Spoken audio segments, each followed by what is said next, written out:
Hello to all of our law students across the Philippines. This is Hannah from PUP College of Law, your host for today. Welcome to Central Book's Best Pre-Week Ever Bar Lecture Series 2025. And for today's lecture, we will have a review of the subject, Civil Law.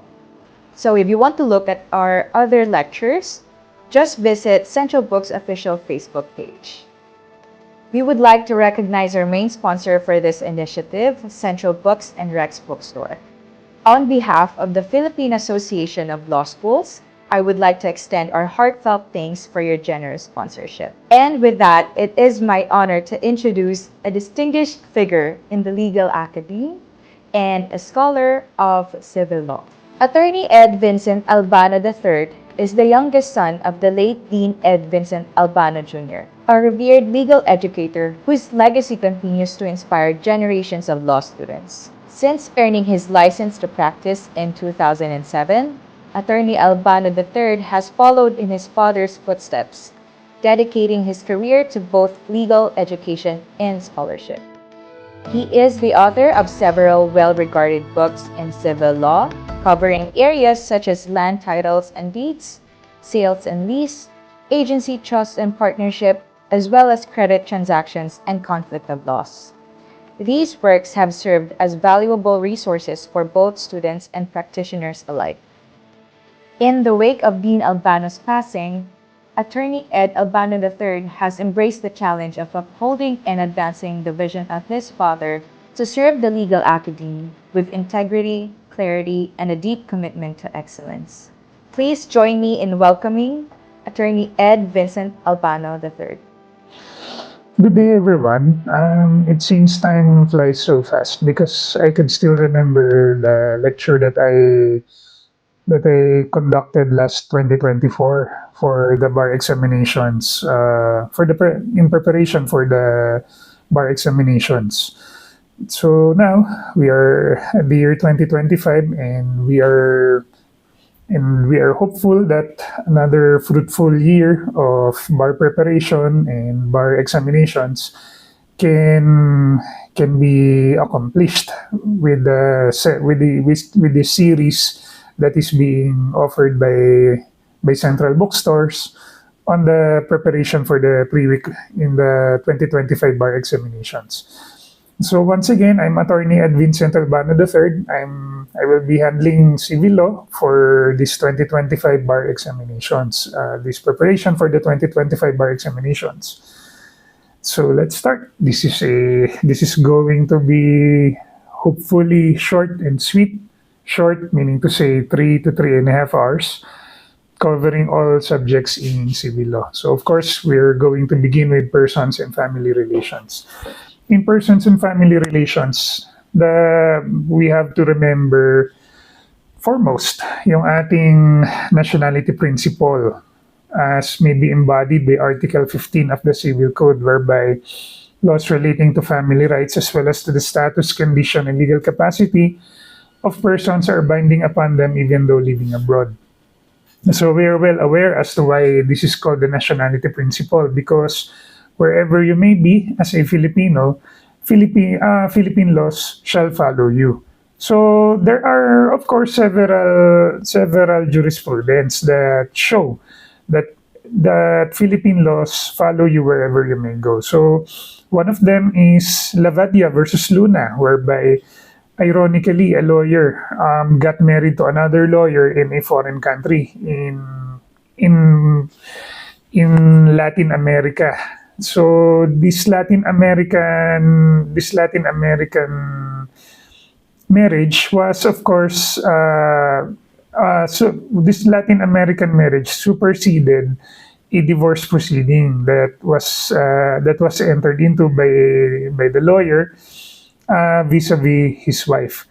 So of course, when the time came na namatay na yung heirs, namatay na yung lawyer, heirs came along and basically laid stake in their claim. The second family said that we are entitled to the estate of our father, while the first family said there was no annulment to begin with. So The second family claimed that there was a divorce proceeding that was obtained in the Latin Americas, as I mentioned to you. But then what happened? The Supreme Court ruled that these divorce proceedings obtained in Latin America, this divorce proceeding obtained in Latin America is not valid because of the nationality principle under Article 15 of your Civil Code. So this is the case of Levadia versus Luna. Yung ating Simundak Kipel 2019, this one is all about a Filipina who got married to a German. So time came that after the German, the Filipina German got divorced with the German and went back home to the Philippines to get married to another Filipino. The German followed suit and wanted to filed suit against her because the German alleged that itong Filipina was committed bigamy. So, was that proper? So, the Supreme Court said that that was not proper because yung ating nationality principle swings both ways. So, when we say swings both ways, it means that as the Filipina had already secured a decree of divorce from the German as a German citizen, meaning to say as a nationalized German citizen, so that means that the Filipina is now technically operating or covered by German law. So because she is now covered by German law, the effect of the same is that she can now get divorced as a German, meaning to say Philippine laws do not govern her anymore. And because Philippine laws do not govern her anymore, the German laws allowing divorce to be secured by its citizens shall be applicable to her also, even though she is just a naturalized German citizen. So yan yung ating case ng Simundak Kipel, a 2019 ruling of the Supreme Court. Basically, Simundak Kipel is an application of Article 15 in relation to Article 26 of the Family Code, whereby if there is originally a marriage between Filipino citizens, this marriage became mixed, meaning to say one of the parties was able to secure a citizenship of a foreign country, then divorce proceedings can be secured by the said naturalized foreigner who was formerly a Filipino citizen in order to secure a decree of divorce from his or her partner. So yun yung ating Article 15 in relation to Article 26. We also have to remember itong ating case ng Del Socorro versus Van Wilsem, whereby yung ating Mr. Van Wilsem went to the Philippines after divorcing his wife, saying that I'm no longer obliged to support you because Dutch law does not require me to support you anymore once we have been divorced. Kasi nangyari syempre dito, as we are well aware dito sa Del Socorro versus Van Wilsem, si Mr. Van Wilsem was sued for financial abuse under the Violence Against Women and Children Act. So basically, the Supreme Court said that tama ka naman, Mr. Van Wilsem, you are no longer obliged to support your wife because you have been divorced from your wife already.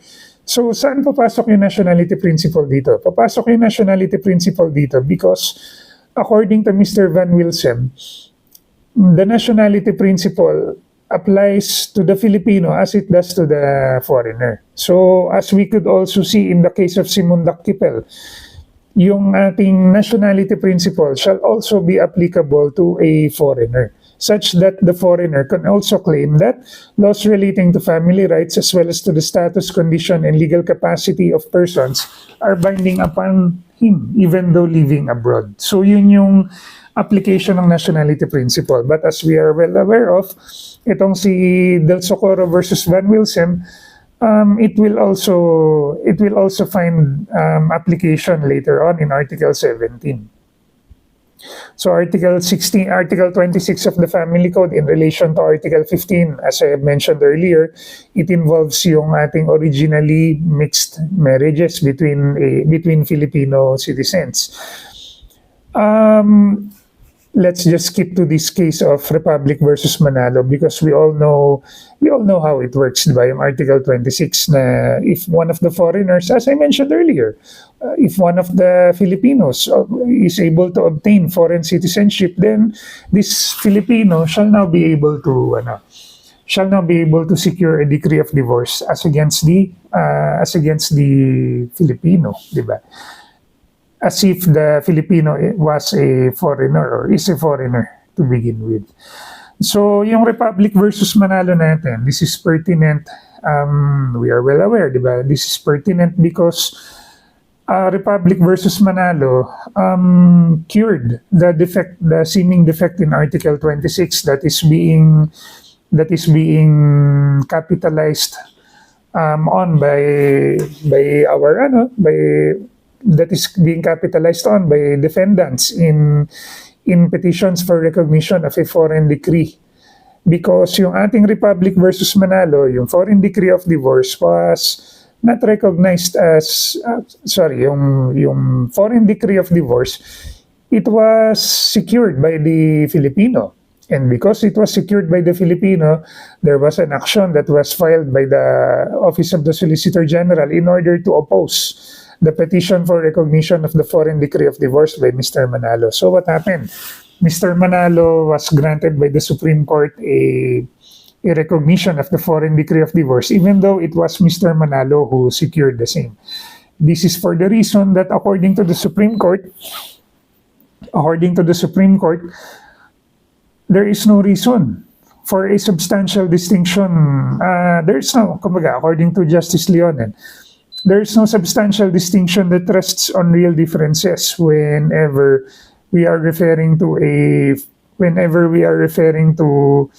a Filipino not having the same rights to secure a recognition of one's divorce decree compared to a foreigner vis-a-vis Philippine marriages or marriages with Filipino citizens. So yun yung essence ng case ni Republic versus Manalo. So basically what was mentioned there is yung no substantial distinction that rests on real differences. We should also remember in itong ating persons, yung Article 17, basically yung forms and solemnities of contracts. So, itong Article 17, Paragraph 1 and Paragraph 2, madali naman ito, di ba? Ito yung lex recite na principles natin, whereby in Paragraph 1, you must follow the forms and solemnities of your contracts, wills, etc., wherever you are located. So, as to Paragraph 2, if you are in the consular office of the Philippines, then you follow also the laws of the Philippines for the solemnities and formalities of your contracts and wills. Article 17, Paragraph 3, as I mentioned to you, is where Mr. Van Wilsem makes an appearance once again. Because Mr. Van Wilsem says that he is no longer, aside from no longer being obliged to support his wife, he is also no longer obliged, according to him, to support his child. The Supreme Court pumped the brakes on Mr. Van Wilsem's claim in this one. Because according to the Supreme Court, Mr. Van Wilsem, even though you are no longer obliged to support your wife, you are still obliged to support your child. Tinatanong ni Mr. Van Wilsem, how come? My divorce decree under Dutch law allows me to no longer give support to my family, meaning to say my wife and my child. Anong sabi ng Supreme Court? Pakitingin yung ating Paragraph 3. Prohibitive laws concerning persons, their acts or property, and those which have for their object public order, public policy, good customs, shall not be rendered ineffective by laws or judgments promulgated or by determinations or conventions agreed upon in a foreign country. So meaning to say, sabi ng Supreme Court, it doesn't mean, Mr. Van Wilsem, that just because your Dutch law said so, the Philippine laws should follow because it is a violation of public policy. So yun yung essence ng ating Article 17, Paragraph 3. This is, as we are well aware of, Mr. Van Wilsem was already the subject of a bar exam question 3 years ago. Could he make a return in year 4 after being the subject of a question? We do not know. But just for your recollection, Mr. Van Wilsem's case came out in 2014, and he made an appearance, as I mentioned to you, in 2022. The item that we have to remember is that 8 years bago lumabas si Mr. Van Wilsem, depende on the desires of our chairman, maybe si Mr. Van Wilsem can once again make an appearance, di ba, in this year's bar examinations. Kasi maganda yung conflict points na binibigay ni Mr. Van Wilsem, and number 2, conflict of laws or private international law was expressly mentioned by the chairman in the bar examinations syllabus. This is as good a question as any in your conflict of laws, yung ating case ni Van Wilsem. So please take note of the case of Mr. Van Wilsem. To wind up our discussion on persons, just remember yung ating rules on acquittal in criminal cases under Article 29 of the Civil Code, which will allow you to still recover on civil liability.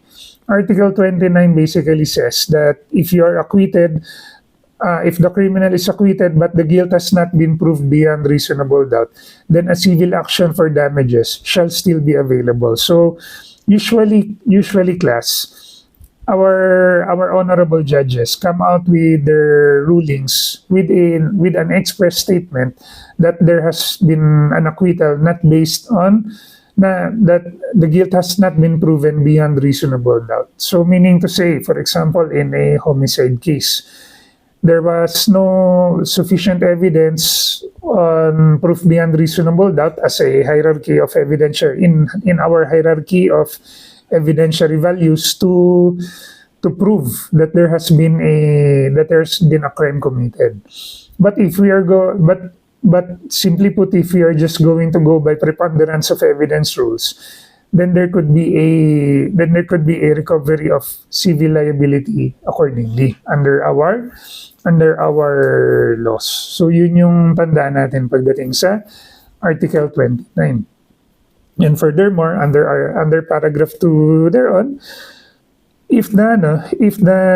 so basically on the inverse of our Article 29, if the judgment of acquittal is based upon reasonable doubt, it shall be declared by the court. And if so declared by the court, then there could be there could also be a recovery for damages. So remember this, kasi alam naman natin na under Article 100 of your Civil Code as well as under Article 100 of your Revised Penal Code and under Article 1156 of your Civil Code, one who is criminally liable shall also be civilly liable under Article 100, while in 1156, delict is a source of civil liability accordingly. So yun yung yun yung Article 29 natin. Basically, when you're talking about Article 30 now, this is about yung ating separate civil actions being initiated accordingly. Let's just skip those, para lang, because I don't believe na, this one is where baka meron ulit lumabas na question.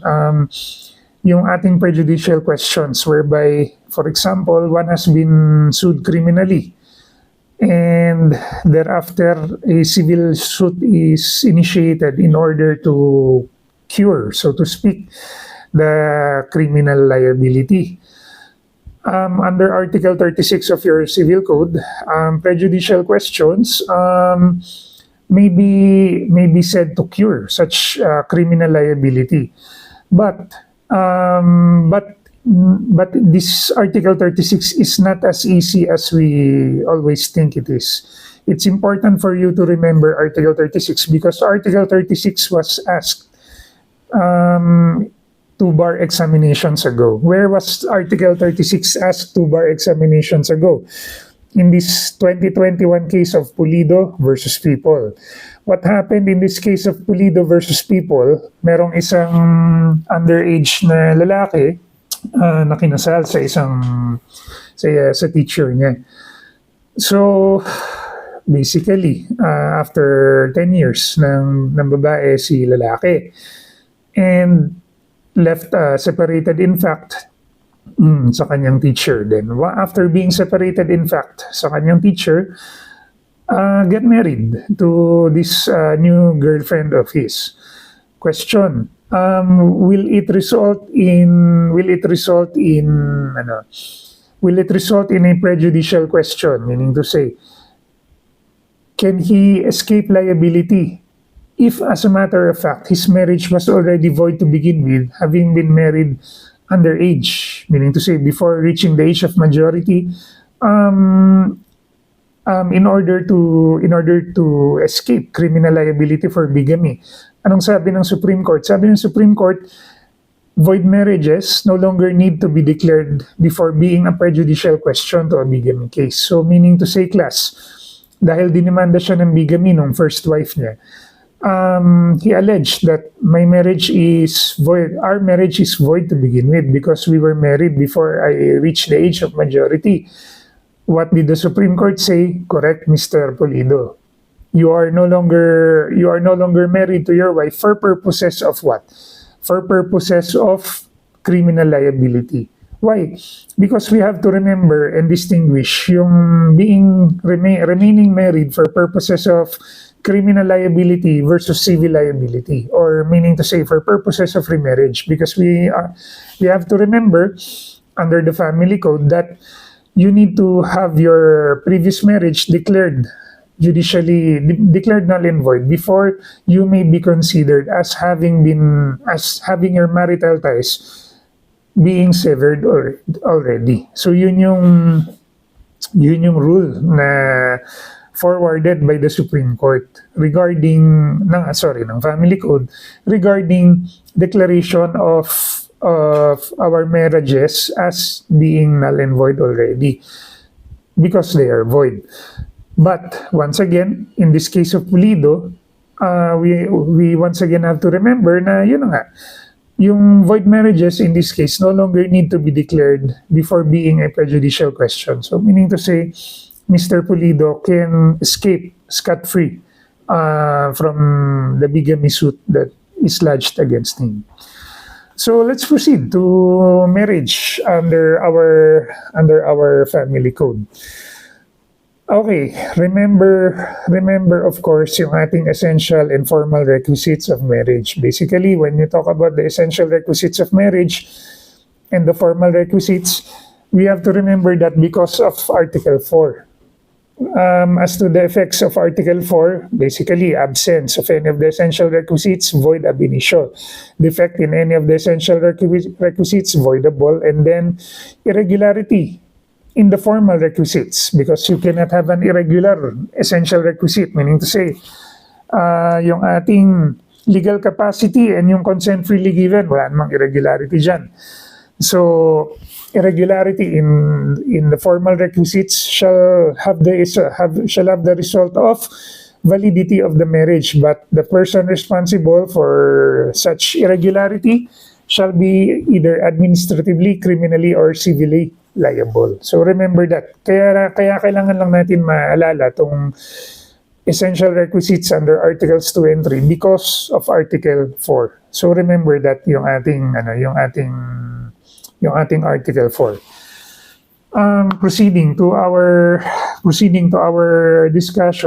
further to our discussion, let's start with the void and voidable marriages. Of course, we have to remember yung ating void marriages under Article 35.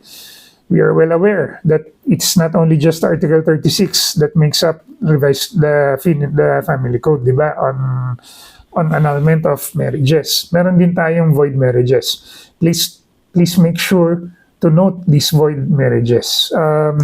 These void marriages, basically below 18, etc. You have to remember this. Kumbaga, this is just a 3-hour lecture. I do not need to enumerate this to you one by one. Siyempre, of course, it follows yung ating Articles 37 and 38 for being void by reason of incest and public policy. Diba? Remember these 35, 37, and 38. These are low-hanging fruits, as well as 45. These are low-hanging fruits that can be asked by the chairman in the bar examinations. It is up to you to remember them, because if you do not remember them, it's your fault already. So yun yung tandaan natin pagdating dito sa mga to. Siyempre, let's go to Article 36 of your family code on psychological incapacity. So when we talk about psychological incapacity, basically a marriage contracted by any party who at the time of the celebration was already psychologically incapacitated to comply with essential marital obligations shall likewise be void if such incapacity, even if such incapacity becomes manifest only after its solemnization. So we are well aware of the requisites of the same, that it must be serious or grave, it must have existed at the time of the celebration of the marriage, and it must be incurable. That's why there are several, kumbaga, this being the only one, this being the only ground outside of a divorce decree in the Philippines by which validly celebrated marriages can be severed.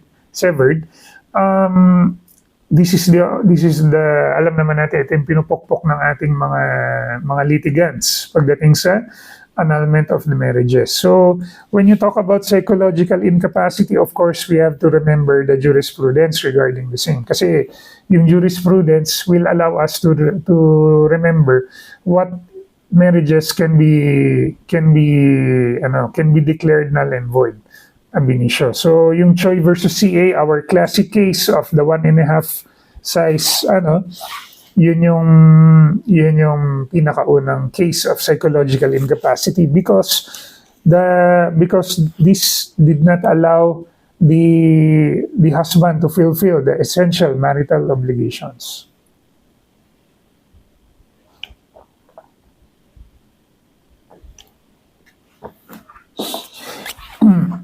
In 2022, Macabata versus Macabata was decided by the Supreme Court, whereby the Supreme Court said that just because you are not able to come back from overseas work doesn't mean that you are already psychologically incapacitated that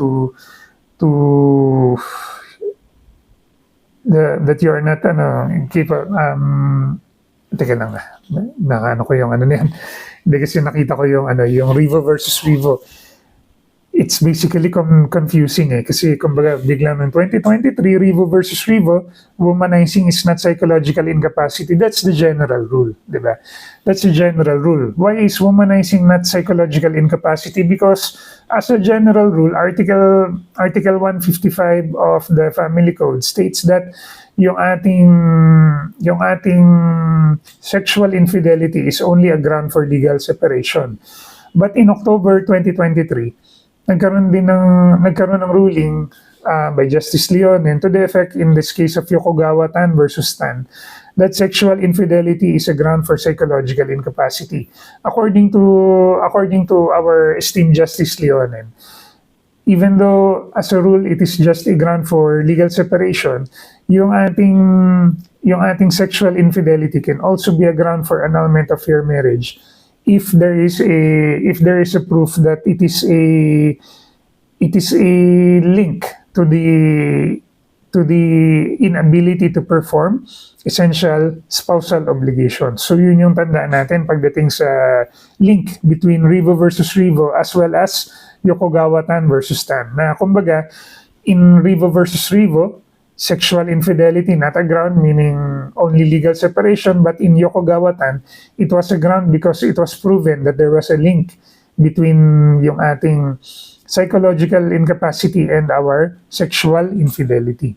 So we are well aware in these cases na meron tayong narcissistic personality disorder as a means to sever our marital ties. So, pasensya na kung laging sever yung ginagamit ko. I can't, I'm just thinking of other terms to use. Pero yun na nga. For now, let's use sever. Basically, when we talk about yung ating narcissistic personality disorder, it is a ground as well as yung ating histrionic personality disorder. A ruling that came out in 2022 in this case of Regis Romero. But even though histrionic personality disorder was declared as a ground, it was coupled with a church annulment declaring the marriage as being ended. Yun na lang ang ano natin. Because in this case of Republic versus Romero and Pilar versus Tilar, merong question as to whether or not yung pagpapadeclare natin with the church that the marriage is no longer valid and subsisting, should it bind the court? So in Tilar versus Tilar, the Supreme Court said no. It should not be something that controls us, so to speak. Yun yung sabi ng Supreme Court. But in Regis Romero, in the case of Regis Romero, there was a change of heart by the Supreme Court to the effect that it shall now be allowed as a ground for psychological incapacity, which will eventually lead to having the marriage declared null and void ab initio, because it adds to the totality of evidence rule that we should remember. So yan yung ating rule on our church declaring the marriage as null and void ab initio. Another 2023 ruling of the Supreme Court came out to the effect that habitual drunkenness, illicit affairs, can also be a ground to declare the marriage as null and void for so long as it can be linked to our inability to perform the spousal obligations. To wind up our discussion on Article 36 of your family code, syempre remember yung ating Article 36. This is basically 7 out of 10 this comes out in the bar exams. Just remember yung ating guidelines in Tan-Andal versus Andal, whereby number 1, the burden of proof to show the nullity of the marriage belongs to the plaintiff. Number 2, incapacity is so enduring and persistent with respect to a specific partner. Basically, what does this mean? It now opens the door to the possibility that just because you are psychologically incapacitated with one person doesn't mean you are psychologically incapacitated to all other persons. So, for example, a guy is declared psychologically incapacitated vis-a-vis his wife. It's not the case that that person is now considered as psychologically incapacitated to all of the female population. So, hindi ganun yun. Basically, under another guideline shows that such incapacity must also be shown to be medically or clinically permanent or incurable. We are aware of this requisite. Another requisite is that such illness must be grave. Okay, we are well aware once again of the requisite of being grave. Another guideline given to us by Tan-Andal is that the essential marital obligations must not be capable of being fulfilled by the other. So once again, there was now a change of heart regarding yung church annulments. So it should now be given great respect by the courts. We also need to tackle yung ating property regimes in our family code. basically in the system of absolute community, what you should take note of is Article 92. Kasi we are well aware na yung system of absolute community means what came to you before, during, and after is now 50-50 between husband and wife. So just kaya nga it's important for you to take note of Article 92 covering the exemptions or the exclusions of community property. What are the exclusions of the community property? Those acquired by gratuitous title, meaning to say, for example, yung kapatid mo nag-donate sa'yo ng property, then that is considered as yours. Why? Because there was no consideration given by you. So meaning to say, because there was no consideration given by you, then you, in essence, it cannot be considered as something that is belonging to both husband and wife. If you're trying to overthink this, donation is a mode of acquiring ownership. So if it is a mode of acquiring ownership, how come it is considered as an exclusion? Please ask the Code Commission on this. Pero this is no longer the time to ask questions to the Code Commission. This is the time to galvanize to yourself what are the exceptions under Article 92 of your family code. Once again, personal and exclusive use of either spouse. So we all know what this is. And then property acquired before the marriage who has legitimate descendants by a former marriage. So we all know how it goes, diba? So in a second marriage, yung first marriage that has been acquired by the one spouse from the other spouse at the time of, let's just say the death of the other spouse. So it can be considered, or it is considered as an exception to that absolute community property. This one we could readily discern the reason why. The reason why could be that because this property shall proceed to our heirs, diba, of the first marriage. So yun yung ating system of absolute community exceptions. Yung damages, just remember, yung moral damages, yung damages that may be obtained by either spouse in a case whereby moral damages have been awarded shall belong exclusively to that spouse who was granted by the court such award. In terms of your conjugal partnership of gains, we all know how this goes, diba? A pool of property into a common fund. So the net gains or benefits shall belong to both spouses equally between them. So take note of the exclusive property of each spouse. Basically, in conjugal partnership of gains, all of the properties that was brought by the respective spouses as against the other. So that is considered as an exclusive property. Another one is by gratuitous title, similarly to our absolute community of property, and then those which are acquired by right of redemption. Those are considered to be properties which are exclusive under the conjugal partnership of gains. Let's just remember itong Article 123, whereby if you gamble using this conjugal property, the gambler bears solely the losses, but the conjugal partnership and the family stands to benefit from the gains thereof. So that is a punishment given by the law as to the husband or the wife in your conjugal partnership of gains. So remember itong mga several cases na ito whereby it was ruled by the Supreme Court that mortgage requires the consent of both spouses. So in instances whereby there has been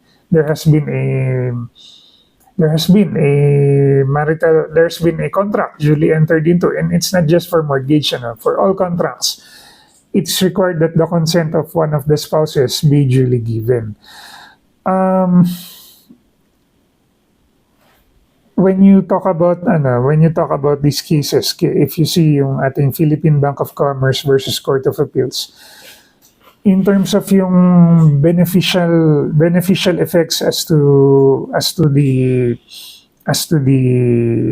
family, yung deed of exchange executed is not binding on the conjugal partnership of gains because it does not redound to the benefit of the family. Always remember the key point in instances of conjugal partnership of gains as well as absolute community of property, that redounding to the benefit of the family is what is important to be considered. So ano pa ba? Surety undertaking of a spouse. What is the problem with the surety undertaking of the spouse? Basically, baka madamay yung other spouse pagdating sa surety, di ba? In this case of Ayala Investment, once again, the Supreme Court towed the same line in that which is beneficial to the family shall only be that which will be considered. So, and finally, a loan to purchase the family home is considered as for the benefit of the conjugal property.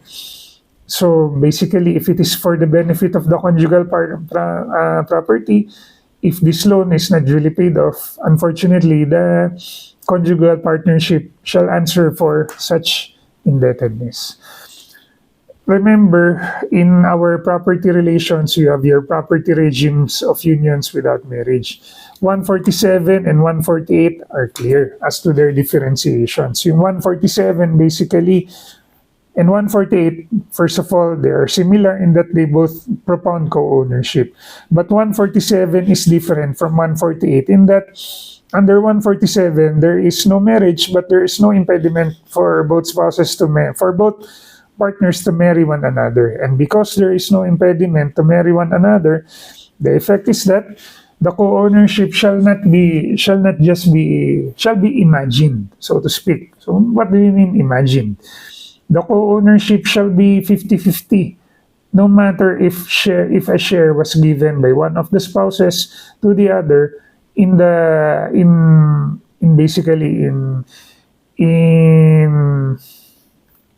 process of building the equity or building the wealth of the family. While in Article 148, because there is an impediment to marry one another, then this shall have the effect of what? This shall have the effect of yung ating co-ownership not just being imaginary, it's real. So meaning to say, it will have to be proven by the other spouse vis-a-vis the spouse who alleged that one did not contribute to that other spouse did not contribute to what? To building this equity, to building this wealth of the family. So yun yung ano naman nun, yun yung distinction between the two. And once again, yung similarity. Remember the family. It is important for you to remember this because once again, in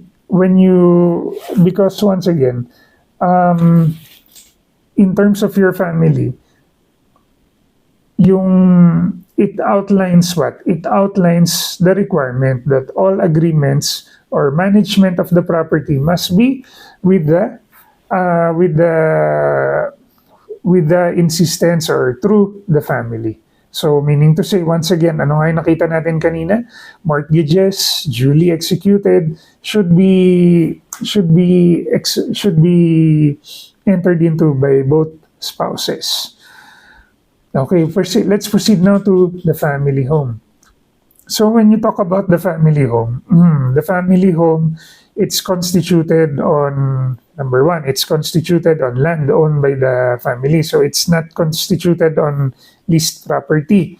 Number two, it is constituted from the time it is occupied as a family residence. So we all know the essence of the family home is that is that it must be occupied. It must be duly occupied by the family for it to be considered as a family home. So if it is, as you could see in this case of Monaco, if it is merely being occupied by an overseer, then the family home shall not be considered as having been duly constituted. So what is the effect ba if the family home is duly constituted? If the family home is duly constituted, it shall be exempt from what? It shall be exempt from execution of judgment in instances of payment of taxes that's incurred prior to the constitution of the family home, that's secured by mortgages on the premises before or after such constitution,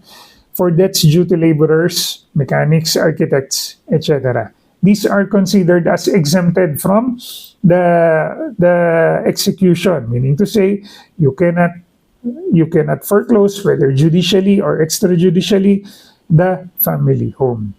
Question: in family home, what will be the effect if, for example, there has been an increase in value of the family home?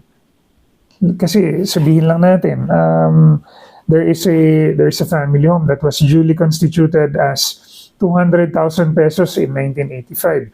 But in 2025, we all know that yung 200,000 pesos na yun is no longer 200,000 pesos. In 2025, this 200,000 peso home is most probably now around 2 to 3 million pesos, diba? So question, shall it still be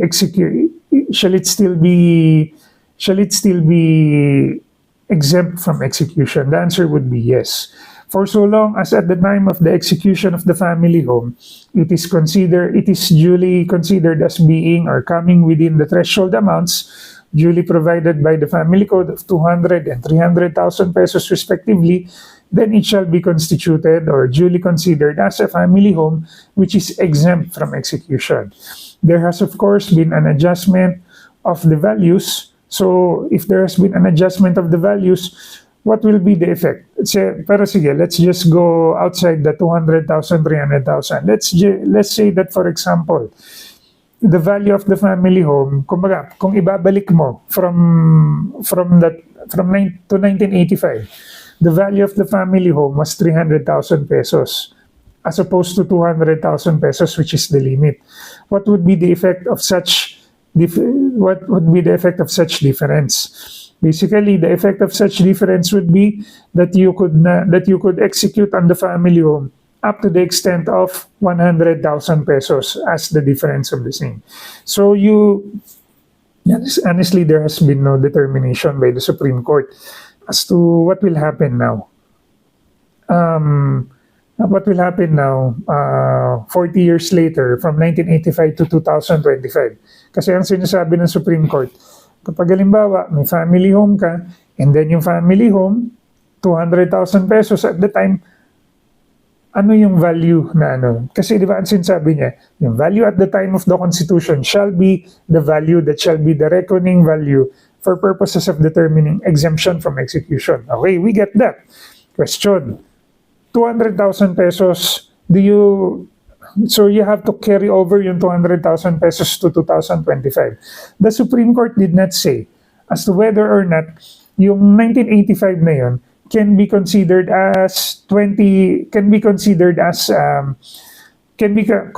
adjusted to how much come 2025. So do we index this with inflation for purposes of determining the value, or para lang masabi natin na considered as exempted pa rin? That is a ruling that I am looking for, but these two paragraphs that I cite to you here, these are the only rules that are available. These are clear enough in that if 200,000 pesos at the time of the constitution of the family home, then exempt from execution. But what about later on? So yun yung question natin. I hope the Supreme Court comes out with a ruling sooner rather than later. Okay, limits on emancipation and age of majority naman tayo. Basically, we we have to remember that in terms of yung ating paternity and filiation, there are two sides to the coin, di ba? Basically, when you talk about the first side of this coin, we have the father who can establish yung paternity, while the child is establishing filiation. So let's proceed first to your filiation, and remember that it is either natural. It's either natural or by adoption, and this natural filiation is either legitimate or illegitimate. Take note of artificial insemination. This is a favorite topic in the bar examinations. Just remember, it is strictly required to be complied with for purposes of your determination as to whether or not artificial insemination shall lead to children that is legitimate in terms of our filiation. What are the requirements of artificial insemination? Basically, there must be consent by the parents as to, in a written instrument, as to the what? As to the as to using artificial insemination. Without such written consent, then it shall not be considered, yung ating artificial insemination, it shall not be considered as having been duly, without such strict compliance with the written instrument, then yung ating artificial insemination cannot result in legitimate filiation. Kasi why is it important that there is a strict compliance with the requirements of the law on artificial insemination? Because we have to remember that the sperm utilized to produce the child is not the sperm of the husband. Diba? It's not the sperm of the husband, because you artificially inseminate the wife if the sperm of the husband is not enough to produce a child. So in artificial insemination, there is now a new sperm that is going to be utilized. So kaya nga kailangan very strictly followed yung ating requirements on artificial insemination in order to produce such legitimate child. So remember, yung paternity, it can be impugned. Okay? It can be impugned by whom?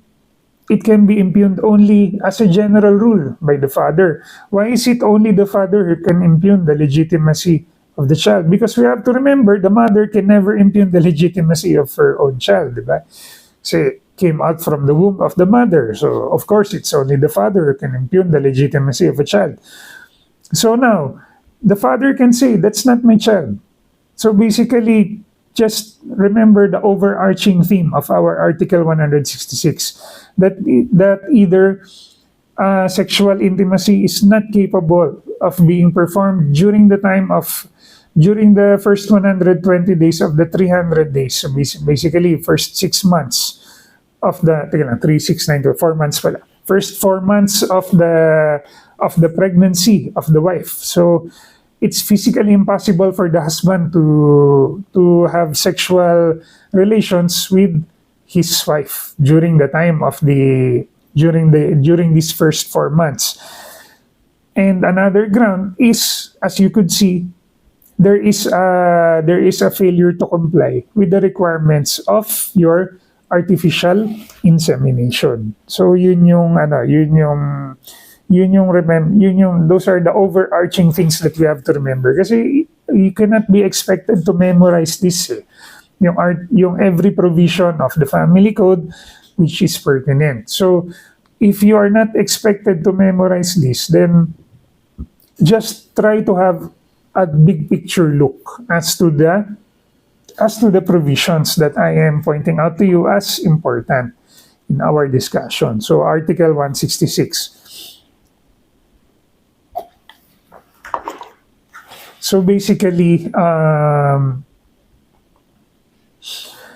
when you talk about legitimation of a child, children conceived and born outside of wedlock. These are the children who can be legitimated, and this can take place once there is a subsequent valid marriage.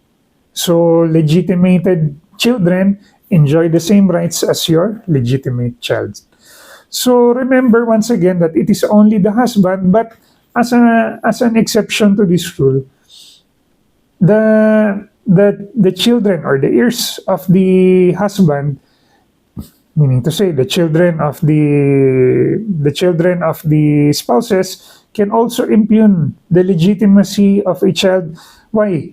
Because this child who claims to be a child of the husband will share in the inheritance. So, in what instance can the heirs impugn the legitimacy of a child?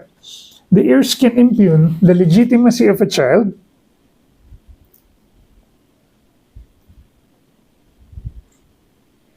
okay.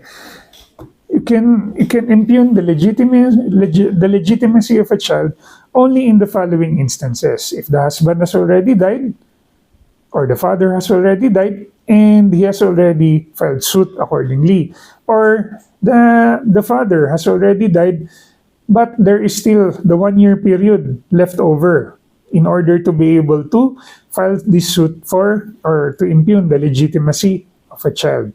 So, okay. So in terms of filiation naman, kasi sabi ko nga sa inyo, this is a double-edged sword or two sides to the coin. Whereas on the one hand there is your element regarding your paternity. In terms of your filiation naman, just remember how the child can be able to prove filiation. So basically, number one, as we could see from Article 172, is by means of a record of birth appearing in the civil register. Number two is an admission in a private handwritten instrument or in a public document that such child is the child of the father. So basically, in the absence of such pieces of evidence, the Civil Code also allows for the open and continuous status of a legitimate child to be considered as proving filiation, as well as any other means allowed by the rules of court. Basically, for example, we have your estoppel. So estoppel, we have you have your declarations against interest. Meron yang those can be considered as means to be able to prove filiation by the child vis-a-vis his or her father. Okay, so persons and family relations. Please remember that these persons and family relations usually take up around 5 questions in the bar examinations. I have a strong feeling that this year it will have a question on conflict of laws, as I mentioned to you earlier. Kaya nga baka a variation of our Van Wilson can come out, or Republic versus Molina. In terms of Article 36, there are so many rulings right now. Basically, adding to Article 36 because of this Tan-Andal versus Andal ruling. So I would venture to guess na magkakaroon tayo ng question dun. Magkakaroon din tayo malamang ng question dito sa ating paternity and filiation, and I think yung family home will also have a question right now in terms of yung yung actually tingin ko nga yung sinasabi kong area kanina baka yun ang lumabas. Yung what will happen, do you index to inflation yung value ng family home, di ba? Yun yung tingin ko. Kasi naturally, yung 200,000 pesos, 2 million pesos na yun 40 years later, di ba? Baka nga more pa. So, yun yung syempre, I discussed to you several areas in persons and family relations. So, these 5 areas that I said to you, kasi sabi ko 5 questions, if it does not come out accordingly, but there are some other areas, then which I discussed, then we still accomplished our objective. So, okay, let's proceed now to property ownership and its modifications. So, when we talk about property ownership and its modifications, we start with the definition of property, of immovable property. So for immovable property, just take note of these 5 definitions under Article 415, paragraphs 1 to 5. So itong first 5 na lang na ito. These are just the important ones. Kasi aside from the obvious, yung land, yung trees, yung plants, yung buildings, kasi wala namang question regarding them. You just remember yung ating immovables by destination. So when you talk about immovables by destination, means to say that these are immovables supposedly that should not be considered as immovable. They should just be considered as movables. But because they have been placed there by the owner thereof pursuant to a trade or business that shall be performed, and they are placed thereof by the owner of the land, then they shall be considered as immovables accordingly. So there is a distinction between placing something that is essential to the business operations as opposed to those which do not or are not considered as essential to the business operations. This can be seen in the cases of our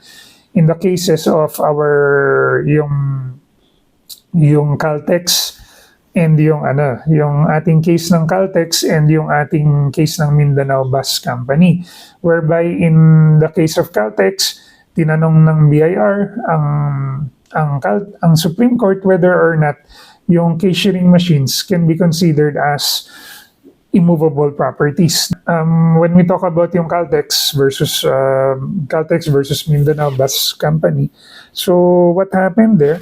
There was a question, cashiering machines versus yung essentials to the business. Supreme Court said yung cashiering machines, those which are incidental to the business operations, shall not be considered as immovable. But those which are essential to the business, those are considered immovable and subject to amilyar, real property taxes accordingly. Proceeding from immovable property, just remember yung movable properties. Just remember the enumeration. Highly unlikely that it will be asked in the bar examinations. But just remember yung movable properties as an enumeration. And just remember once again, these immovable properties under Article 415, these are just low-hanging fruit that you should have at least a grasp thereof. Malay mo magtanong sa bar, give 3 enumerations of immovable properties. Di ba, maiinis ka naman kung hindi ka makapagbigay kahit 2, di ba? So, kaya low-hanging fruit lang. Just remember to memorize these provisions. As well as yung movable properties. So basically, ano ba yung movable properties? Once again, you have those which are capable of being moved from one place to another, contracts which involve movable properties, contracts which involve movables, shares of stock, etc. Those by nature, those by agreement. So yun yung considered as movable properties. Forces of nature that are brought under control by science, those are considered movable properties. So those are low-hanging fruit that in all likelihood will not be asked in the bar exams because unfortunately, class, itong property, if yung persons and family relations gets asked in the bar exams by at least 5 to 6 questions every year, itong persons and family relations 2 to 3 questions lang ito. So persons and family relations, property ownership and its modifications. Let's proceed to property in relation to the person to whom it belongs. So property in relation to the person to whom it belongs, just remember this case once again of Republic versus Pasig Rizal Company Incorporated. This is a case that we have long been waiting for to come out in the bar exam. So yung Republic versus Pasig Rizal Company Incorporated, simply put, it validated yung amendments introduced by Republic Act number 11573 to the Property Registration Decree as well as Section 48 of CA 141. So yung ating Republic versus Pasig Rizal Company Incorporated, it is the ruling of the Supreme Court which provided for two scenarios regarding properties. Number one scenario, if property came from lands of the public domain, as we could remember from Section 2, Article 12 of your 1987 Constitution. If property came from lands of the public domain and it later on was declared as alienable and disposable land of the public domain, what did the Supreme Court say? What does the Supreme Court say? According to the Supreme Court, it shall now be considered as a private land also. So why is this essential to be considered as a private land, not just an alienable and disposable land of the public domain? It's essential to be considered as private land because under your property registration decree, there is a requirement that a parcel of land becomes private land before it can be considered as susceptible of being acquired by a person. So, through any of those modes under Section 14 of your PD 1529. So, with this ruling of Pasig Rizal Company Incorporated, the Supreme Court once again validated this declaration that property is considered as private lands already after having been declared alienable and disposable. However, class, remember also the alternate scenario that can be seen in this case of yung ating Roppongi properties case, yung ating Laurel versus Garcia. Remember once again that this case of Laurel versus Garcia involved yung Roppongi properties that were given to the Philippines by the Japanese after World War II as wartime reparations. Oh, sorry, Philippines, after we pillaged your country and raped your women, we're just going to give you this piece of land as reparation. So, sorry about that. That's basically what the Roppongi property is. So, okay, so when you talk about this property, the government wanted to sell this property. Question: if the government declares this property as no longer being needed for public use, public service, or for the development of the national wealth, what is the effect of the same? Shall it have the effect of being considered already as private land? Meaning to say, it has been already considered as alienable and disposable land. But the Supreme Court said no, it is not automatically considered as private land just because it has been declared alienable and disposable. First of all, it must be declared first as no longer being needed for public use, public service, or for the development of the national wealth. And after being declared as such, it is only then that it may be separately declared as alienable and disposable. Hence, after being declared alienable and disposable, it is now private land, susceptible of alienation in favor of private individuals. So yun yung requirements ng law differently from one another. It is essential for you to remember, once again, that in this case of Republic versus Pasig Rizal Company, there was a former scenario that is now being amended, or that was amended by the Supreme Court to the effect that it used to be that just because a parcel of land is declared alienable and disposable does not automatically make it to be private land, or does not automatically convert it to private land. The Supreme Court then required that once property has been declared alienable and disposable, it can only be considered private land once it has been declared as no longer needed for public service, public wealth, and public use, public service, and for the development of the national wealth. Nowadays, yun na nga, tinanggal ng Supreme Court yung isang layer na yun, declaring the property as public use, public service, or for the development of the national wealth. Tinanggal na ng Supreme Court yan. Sabi ng Supreme Court ngayon, alienable and disposable land enough na. However, class, that is not where the question will come out, if ever this case comes out. Kasi madali yun eh.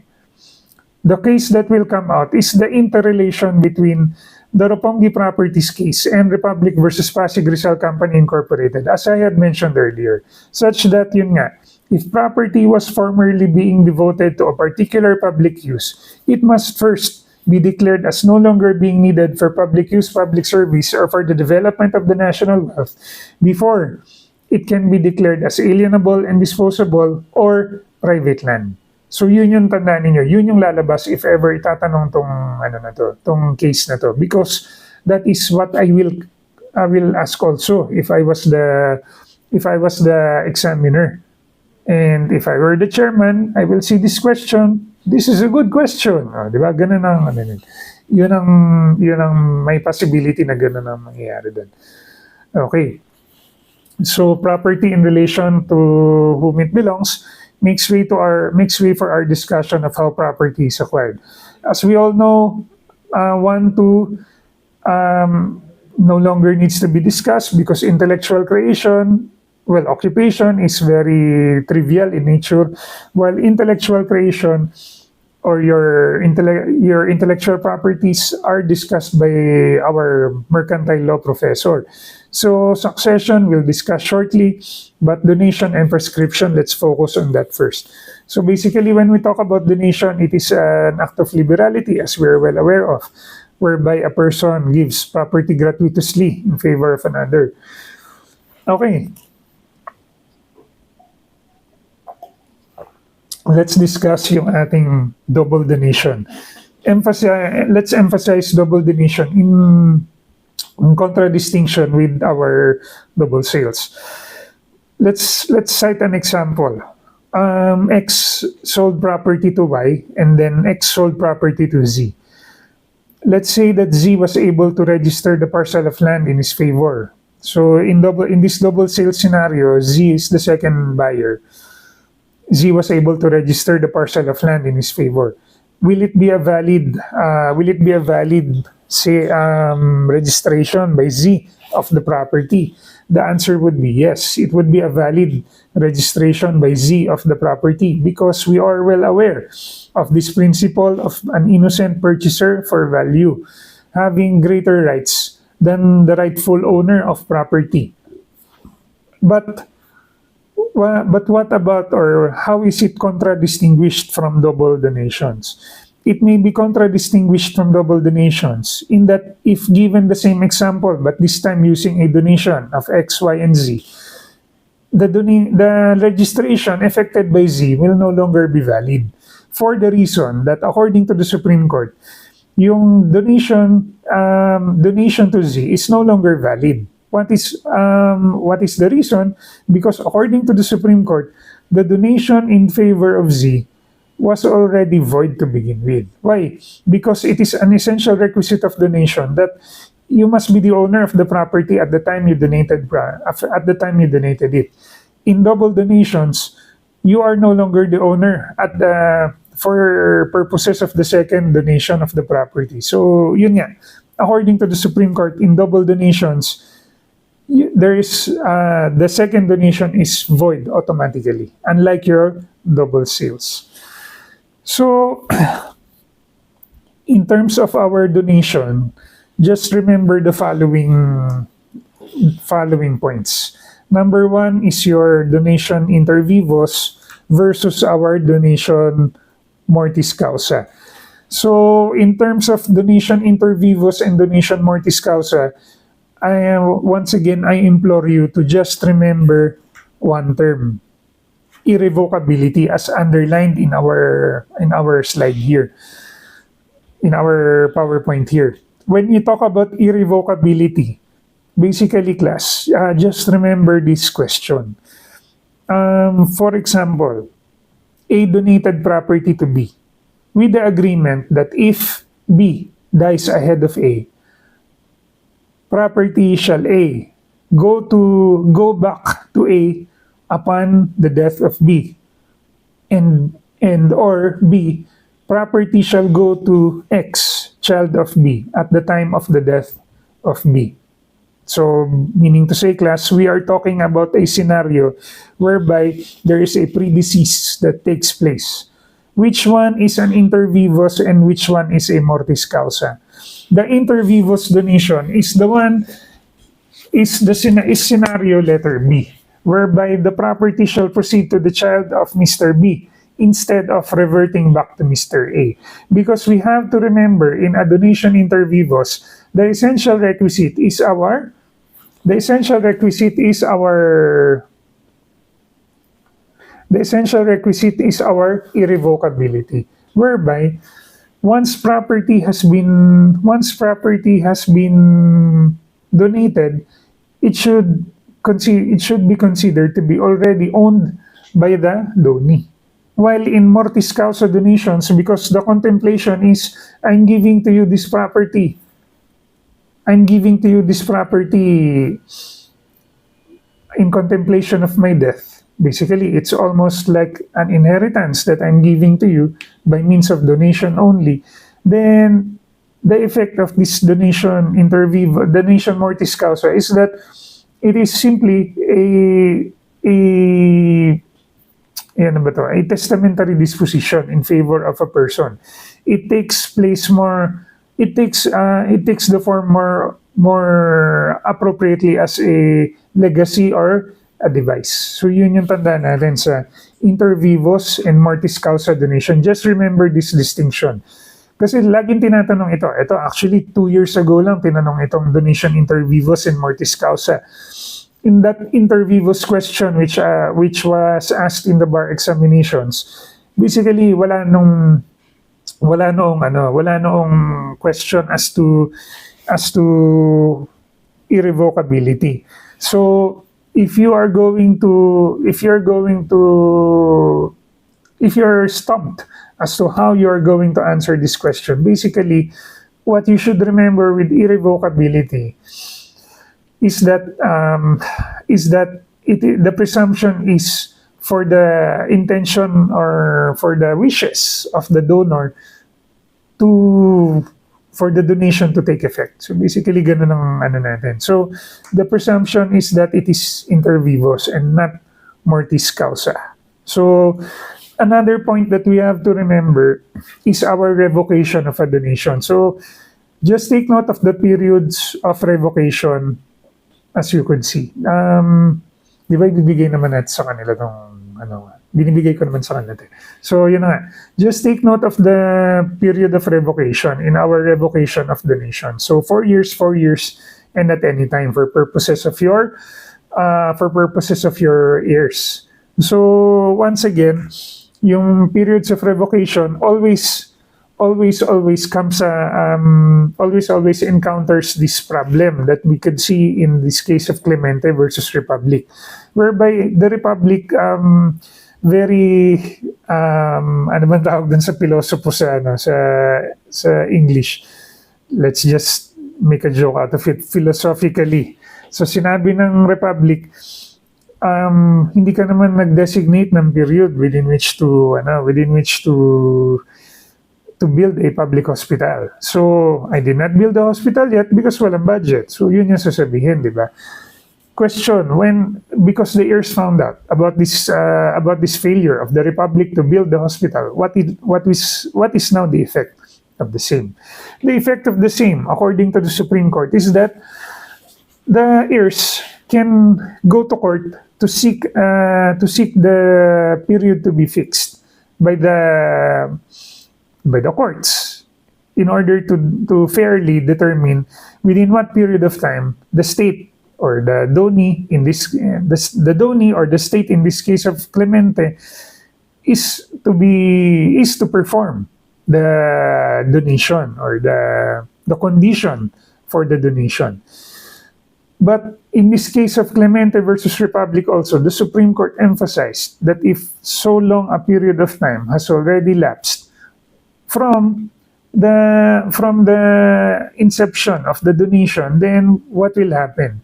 Then the donation shall be considered. Then the condition shall be considered as immediately to be fulfilled. So, because it is immediately to be fulfilled, what would be the effect of the same? failure to perform it within a reasonable period of time shall be cause to revoke the donation on the ground of violation of a condition. Just remember this 2001 case of Republic versus Silim, whereby property was exchanged with another property in fulfillment of the conditions of a donation. So what do we mean exchange of property? In this case of Republic versus Silim, what happened was nagkaroon ng donation yung isang family sa municipality with the condition that a school shall be built on this property. What happened? There was a failure on the part of the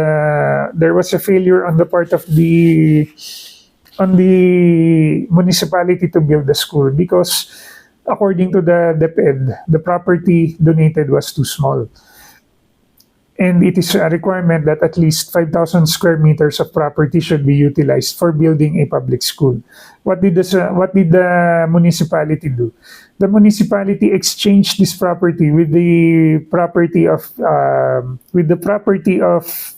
the mayor of the municipality in order to comply with the 5,000 square meter requirement of the DepEd. So what did the Supreme Court say when the heirs sued for revocation of the condition of the donation on the ground of violation of the condition? Supreme Court said that it was fulfillment of the condition because a public school was duly built on property. Yun nga lang hindi doon sa property ni mayor. So yun yung hindi doon sa property na dinonate ng family but doon sa property ni mayor. So yun yung tandaan natin pagdating sa donation. Those are two areas that we have to remember in donation. In terms of prescription, what can we remember with prescription? Always remember yung ating possession in the concept of an owner for prescription such that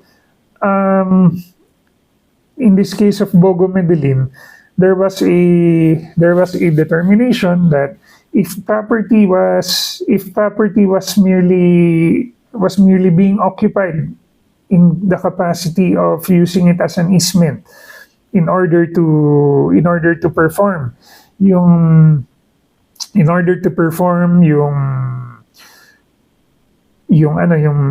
pag-transport ng tubo from the farm to the sugar milling, then it is not possessed in the concept of an owner, because possessing property in the concept of an owner means that you have title, there is a title over the same that is given to you, and title is not TCT. What is meant by title is that you are being given the right of the property and the right to the property, and this right to the property is not just as with an estupel that you are possessing it as an easement or lessee capacity, but possessing it in the concept of an owner. So kumbaga para bang sige, if modifying Bogo Medellin, there is just a determination, not just an easement, that can I build, for example, railroad tracks in this property? Yes, without any further statement. So you build railroad tracks on the property, and then 50 years later, you are laying claim to the ownership of the property. If, for example, after 30 years, you said to the owner of the property, "This is not my property." Is it considered to be possessing the property in the concept of an? Actually, in that example, it's still no, because you ask for permission to build railroad tracks on the property. But let's just use this example. Okay, let's say that you lived on property that the owner of which is not known, and then later on somebody came, sabi natin, because of Republic versus Pasig Rizal, 20 years na lang ang prescription, di ba? Pero yun na nga, 21 years later, somebody came, "Oy, akin yung property na yan." So what's the effect of the same? The effect of the same if you're thinking about the effect of yung ating if you're thinking about the effect of yung ating possession in the concept of an owner, once this prescriptive period has already expired, then you are now considered to be an owner of the property. You can now exert your rights over the property. So please just be mindful of possession in the concept of an owner. As I mentioned to you, in prescription, it's now 30 to 20 years, di ba? From 30 years, binaba na to 20 years ng Supreme Court. Remember, as another point on prescription, the effect of loss as against movables. So what do we mean to say as against movables? Let's say, for example, you lost your mobile phone. So you lost your mobile phone, and then later on, yung kaibigan mo, nakita mo kinabukasan pumasok sa opisina, dala-dala yung mobile phone mo. Nang tinanong mo yung kaibigan mo, sabi niya, GSM. Anong GSM? Galing sa magnanakaw. Oh. So, nabili niya, tapos sabi mo, akin na yung phone ko yan. Oh. Sabi ng kaibigan mo, hindi. Binili ko to eh. What is your right now as the owner of the movable property? You have a right to recover it even without reimbursing the value. Question: in what instance can you reimburse the value? In what instance can you reimburse the value if it was validly acquired through a public sale by the possessor of the property? So when you talk about acquiring this property in a valid public sale, then this simply put means that this property was purchased after public sale. Does public sale mean foreclosure or auction sale? Not necessarily. If this property was sold on Facebook Marketplace, on OLX, meron pa ba OLX? Carousel na pala ngayon. Carousel, Shopee, di ba? Lazada, it shall be considered now as having been sold or having been acquired in a public sale. So, if property that was taken from you as the owner was acquired by the possessor of the property, whether good faith or bad faith possessor, through such public sales, then what would be the effect? The effect is that you can recover the property. So, once again, whether in good or in bad faith. So, when we say whether in good or bad faith, simply put, this acquisition of property shall result in no rights to ownership being or attaching to a possessor of property. Once again, whether in good faith or bad faith. So, proceeding now to the effect of acquisition of property, let's discuss first ownership. So, just remember the 7 attributes of ownership: the right to possess, use or enjoy, right to the fruits and accessories, right to consume or use the thing, dispose or alienate, and then right to vindicate or recover. This case of spouses Andamo, 1990, was asked basically 3 years ago. Kasama ito ng question ni Van Wilson. This was asked 3 years ago. Itong artificial lake. Pero with modification. Kasi itong artificial lake na to, basically, nirereklamo sila ng abatement ng nuisance ng kapitbahay nila because they built a man-made lake on the property. So, ang nangyari dito is it was a violation of one's right to use because you were using property kumbaga, to the prejudice of others. Yun yung ibig sabihin ng right to use being referred to in this case of spouses Andamo. Another discussion point or important point for you to remember is the doctrine of self-help in the right to use. Just remember, in the doctrine of self-help, the ultimate question in the right to use. So when you talk about the right to use involving the doctrine of self-help, just remember yung state of necessity. What do we mean yung state of necessity? Ito yung instance na, kasi nung UST days ko, naalala ko sa sa Laon-Laan, ang daming mga ganun na, ang dami naming nakitang ganun na naglalakad sila, then biglang nanakawan ng cellphone, ng snatcher, tumatakbong snatcher, most often than not, hindi naman inaabol. So anyway, question, can you forcefully take the property from the assailant? So the answer is unfortunately no. Once the assailant is able to get the property from you, the movable property, and this movable property was taken away, basically,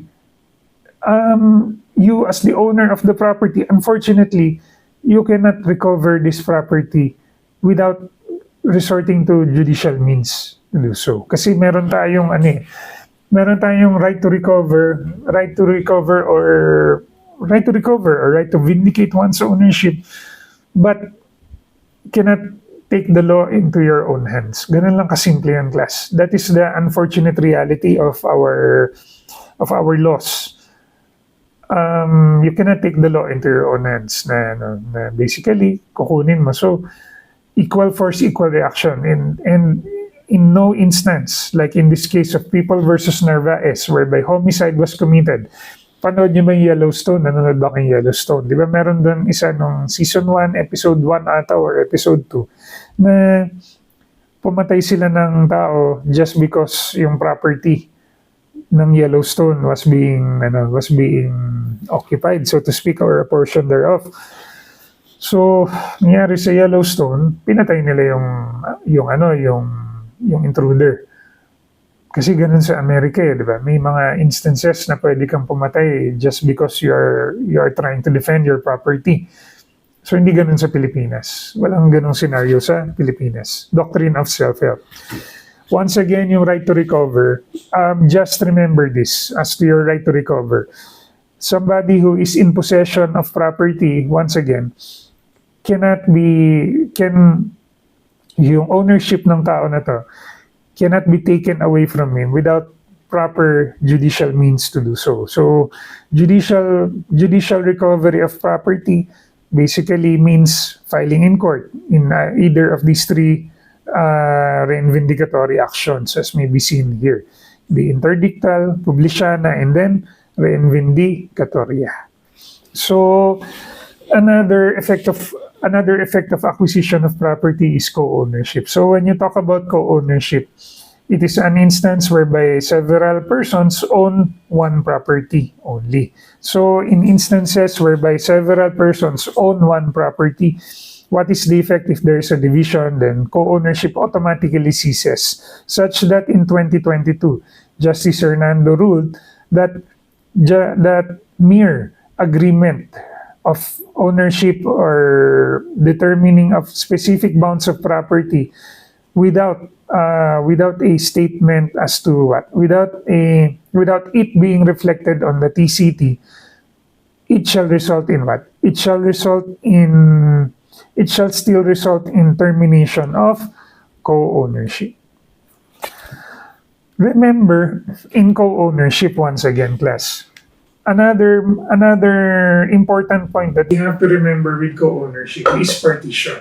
So yung basically 5 paragraphs ito na, pero just remember these rules on partition. So always remember the overarching rule of partition in co-ownership, that it can be demanded at any time. However, agreement may be made to the effect that a division shall not be allowed only after a period of 10 years. So pwedeng ganun, pwedeng may agreement tayo as co-owners for 10 years. Can it be extended? Because this was subject of a bar examination question. Can it be extended beyond these 10 years? The answer is yes, but it is now susceptible of our first rule. So remember the rules on co-ownership, in that yung ating first rule shall supersede in that scenario, that if there is an agreement beyond the 10-year period, then you revert back to the first rule, in that any time one of the co-owners can request for a division of his or her respective shares. But if this property, as you could see from Article 494, but if this property But if this property is donated or inherited by the co-owners, then such donor or testator can impose a condition that you cannot dispose of this property or or terminate the co-ownership relations after a period of 20 years. So pwede yung ganun. And finally, as to partition of this thing owned in common, remember that estoppel does not run unless what? Unless there is an exercise of acts of ownership. And this acts of ownership is accompanied by what? This acts of ownership is accompanied by knowledge. Okay? There must be a knowledge of this co-ownership, this ownership being exercised by one of the co-owners as or prejudicial to the respective shares of another. So possession, basically the recovery of possession, we have already discussed that good faith possessor versus owner. In terms of your right of accession naman, as another effect of acquisition of property, your right of accession, just remember always the timeless rules regarding yung rights of ating builders, planters, or sowers. So remember once again, first of all, yung good faith rules. So yung good faith rules shall always, kumbaga, yung good faith rules natin provides that once there has been building, planting, or sowing by a person on the land of another in good faith.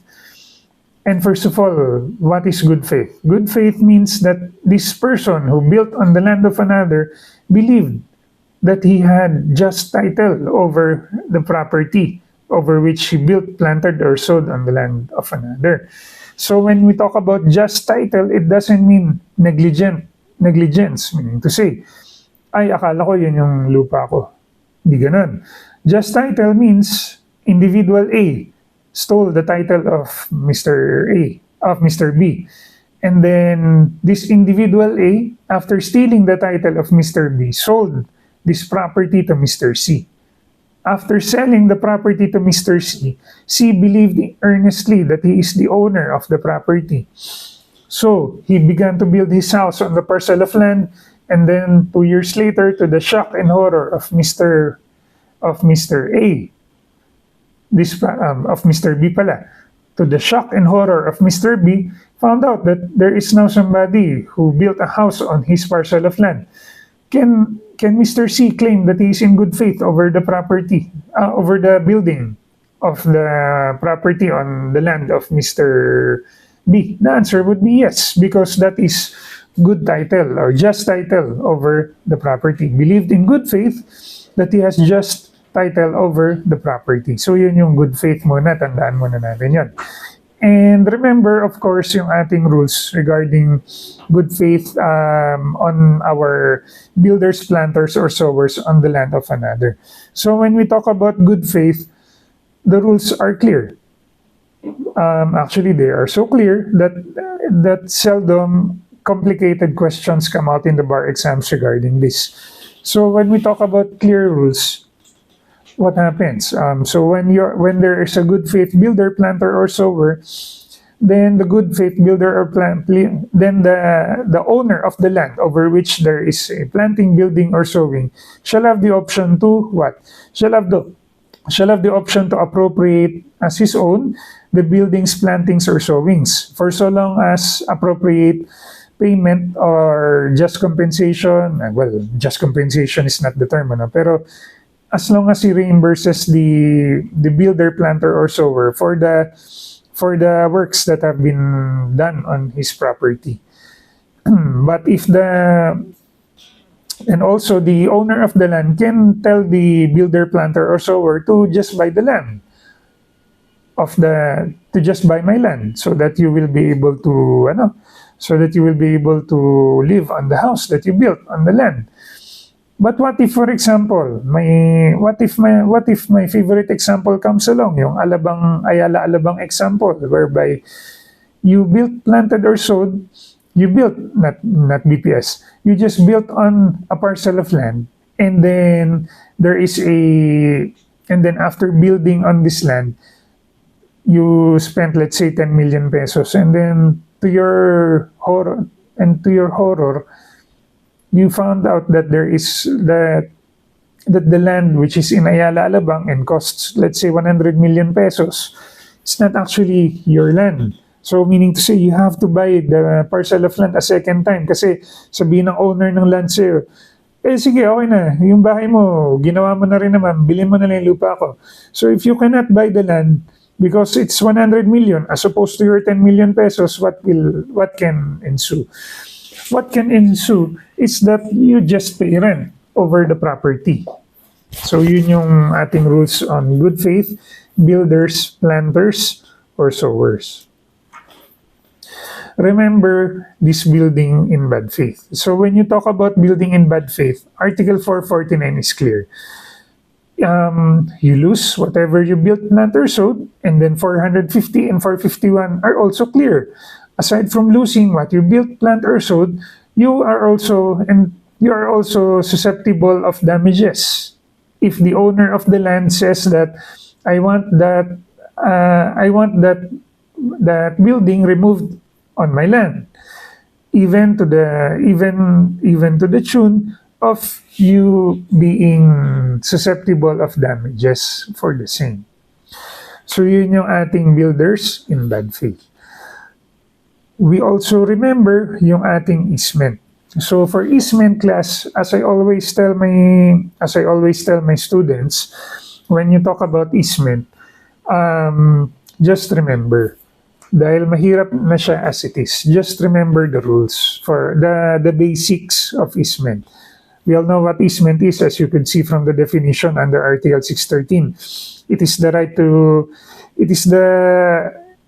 is an encumbrance that is imposed upon an immovable. So remember, it's an immovable for the benefit of a dominant owner, of a dominant estate, as against a servient estate.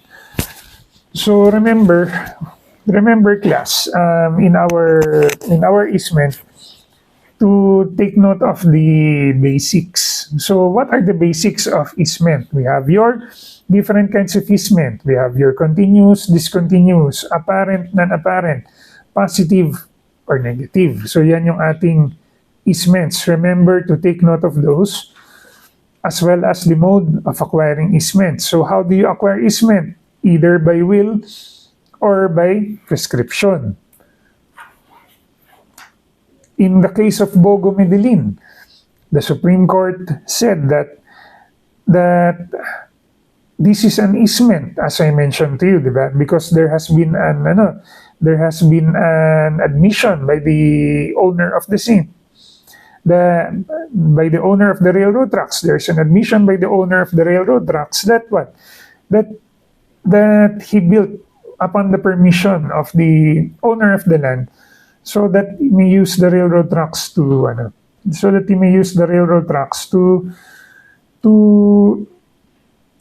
transport yung ating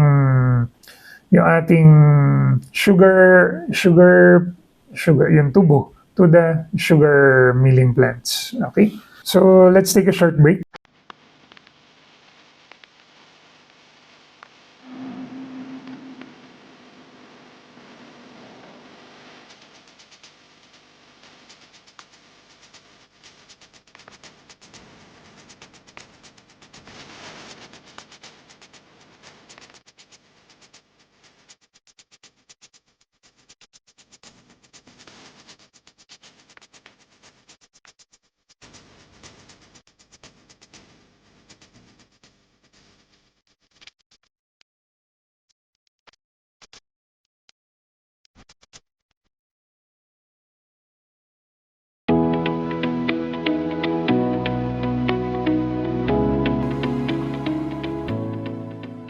Why Central Books? Because it's the home of the best legal minds. Central Books has always been a good friend. Shows that because it's the best bookstore here in the Philippines. No one else. Of course, the Central Books na magandang policy. With so many authors, with so many books that are being printed day in and day out. It has, I think, the state-of-the-art machines, that can really, transform all of these books very fast. So I want to be part of that home of the best legal minds. Central has been very accommodating, very flexible in terms of discussing with the arrangements and all throughout the process. So That is the reason why it's really privileged to become the author of this central books. Central Bookstore was able to establish a name in getting authors who are basically experts on their fields. Well, they share the same passion as me, and they believe likewise in providing accessible quality education to the examinees, students and examinees, and they have produced so many authors. Central Books is always ahead, up to date, hands-on, and very accessible to the authors. Hands-on kayo. You reach out to the lawyers, to the authors, and yung encouragement and yung support, nandun talaga yung support. Central Books really gave us the platform and opportunity to help the law students, to bring out the materials for them, and in-encourage nila yung authors nila to create books for the students. So that's why I think Central Books is a great avenue for law practitioners, for lawyers, for judges to share knowledge to law students and even to members of the bar. It's just CBSI #1.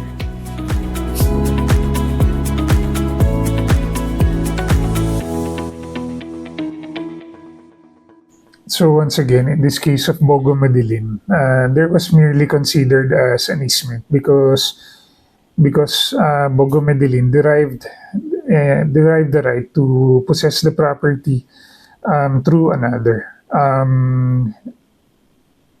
Please do not use this in remedial law. No? Pero kumbaga, the reason why the Supreme Court ruled in this Bogo Madilin case that Bogo Madilin is not the owner of the property is because under Rule 131 of your Rules of Court on evidence, there was already an estoppel on the part of Bogo Madilin in claiming that he is the owner of the property because why? Because yung ating property, yung property in this case was allowed to be utilized for purposes of an easement, for purposes of a right of way using the railroad tracks. So that is an example of your easement under this case of Bogo Madilin. Yung ating spouses Fernandez involves the question of whether or not an easement that has been established by the owner of the parcel of land, which divides the parcel of land into two, and then thereafter sells it to another person or a third person, would automatically entitle the owner of the dominant estate to the easement of light and view.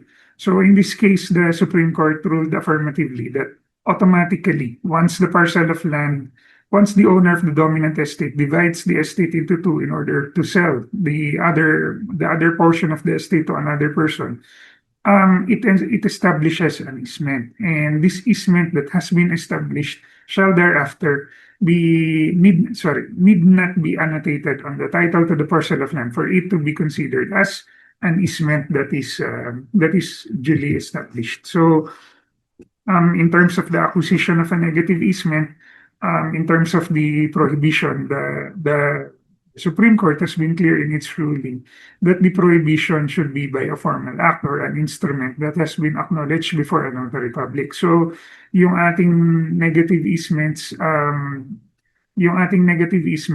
most often than not involves yung ating easement of light and view, whereby if there has been a construction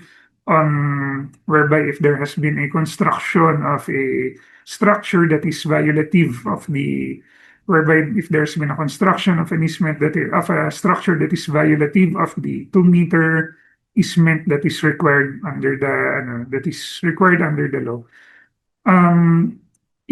First of all, the question that may arise is the formal prohibition required for it to be considered for the negative easement to be considered as having been as having been acquired. So the Supreme Court has been consistent in ruling that in order for a negative easement to be acquired, it must be made by or by virtue made by or by virtue of a formal act, which means through an instrument acknowledged before a notary public. So yung ating acquisition of negative easements. How are easements established? So there is a difference, of course, between the establishment of an easement and the acquisition of an easement. When you talk about the acquisition of an easement, as mentioned by prescription or by title, it means to say that this is how the easement can be acquired. But in terms of how easements are established, ito yung recognition of the easement. That is why there are two modes by which an easement is recognized. So it's either by law or by the will of the parties.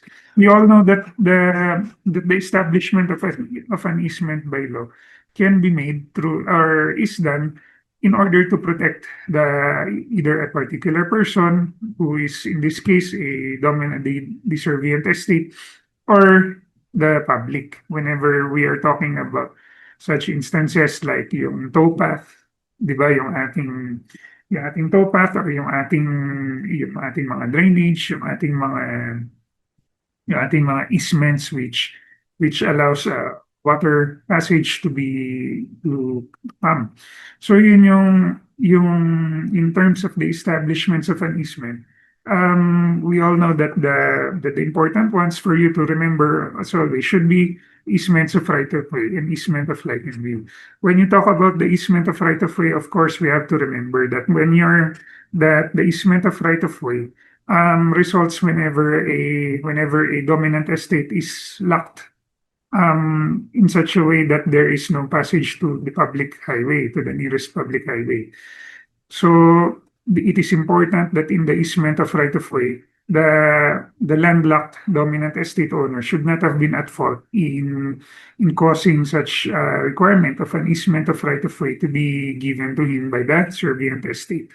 And in instances whereby the servient estate is to give to the dominant estate a portion of his land in order to give the easement of right of way, the law requires that it must be through the least or the right of way must cause the least damage and must cause the least convenience to whom?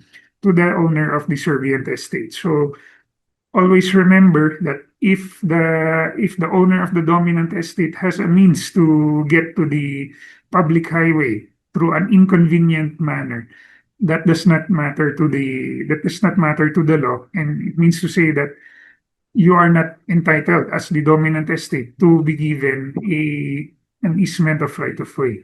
So of course, remember that in easement of right of way, there is a requirement of payment of just compensation, because this is a taking of property without the consent of not necessarily without the consent, but what we mean to say is this is for taking forcibly of the property of the servient estate via the provisions of law. So, or through the imprimatur of the law. So in this instance of an easement of right of way, only after payment of just compensation can there be a taking that is given for the benefit of the owner of the easement of right of way, which is the dominant estate, diba? So yung servient estate can only give such right of way if there has been a just compensation duly given. So in terms of an easement of light and view, always remember that in easement of light and view, it has to be the case always that the building or the structure that must have been constructed by the dominant estate owner, by the dominant estate owner, must not exceed must always be within must not exceed or must not come within the 2-meter restriction. So remember that this 2-meter counting is from the party wall, not from the window of the dominant estate. So remember, in this instance of an easement of light and view, once there has been a violation of these 2 meters requirement under the law, then that is when questions will arise. What do we mean questions will arise? As to whether or not it can be a subject of an as to whether or not it can be the subject of an abatement of the easement because abatement of the nuisance because of the violation of the easement of light and view. The answer, of course, would be yes. If there's been a violation of this 2 meters requirement under the law, then there could be it could give rise to the easement of light and view being utilized as a means to abate the nuisance, which is the building beyond the 2 meters which is imposed by the law. So for easement of light and view, remember that.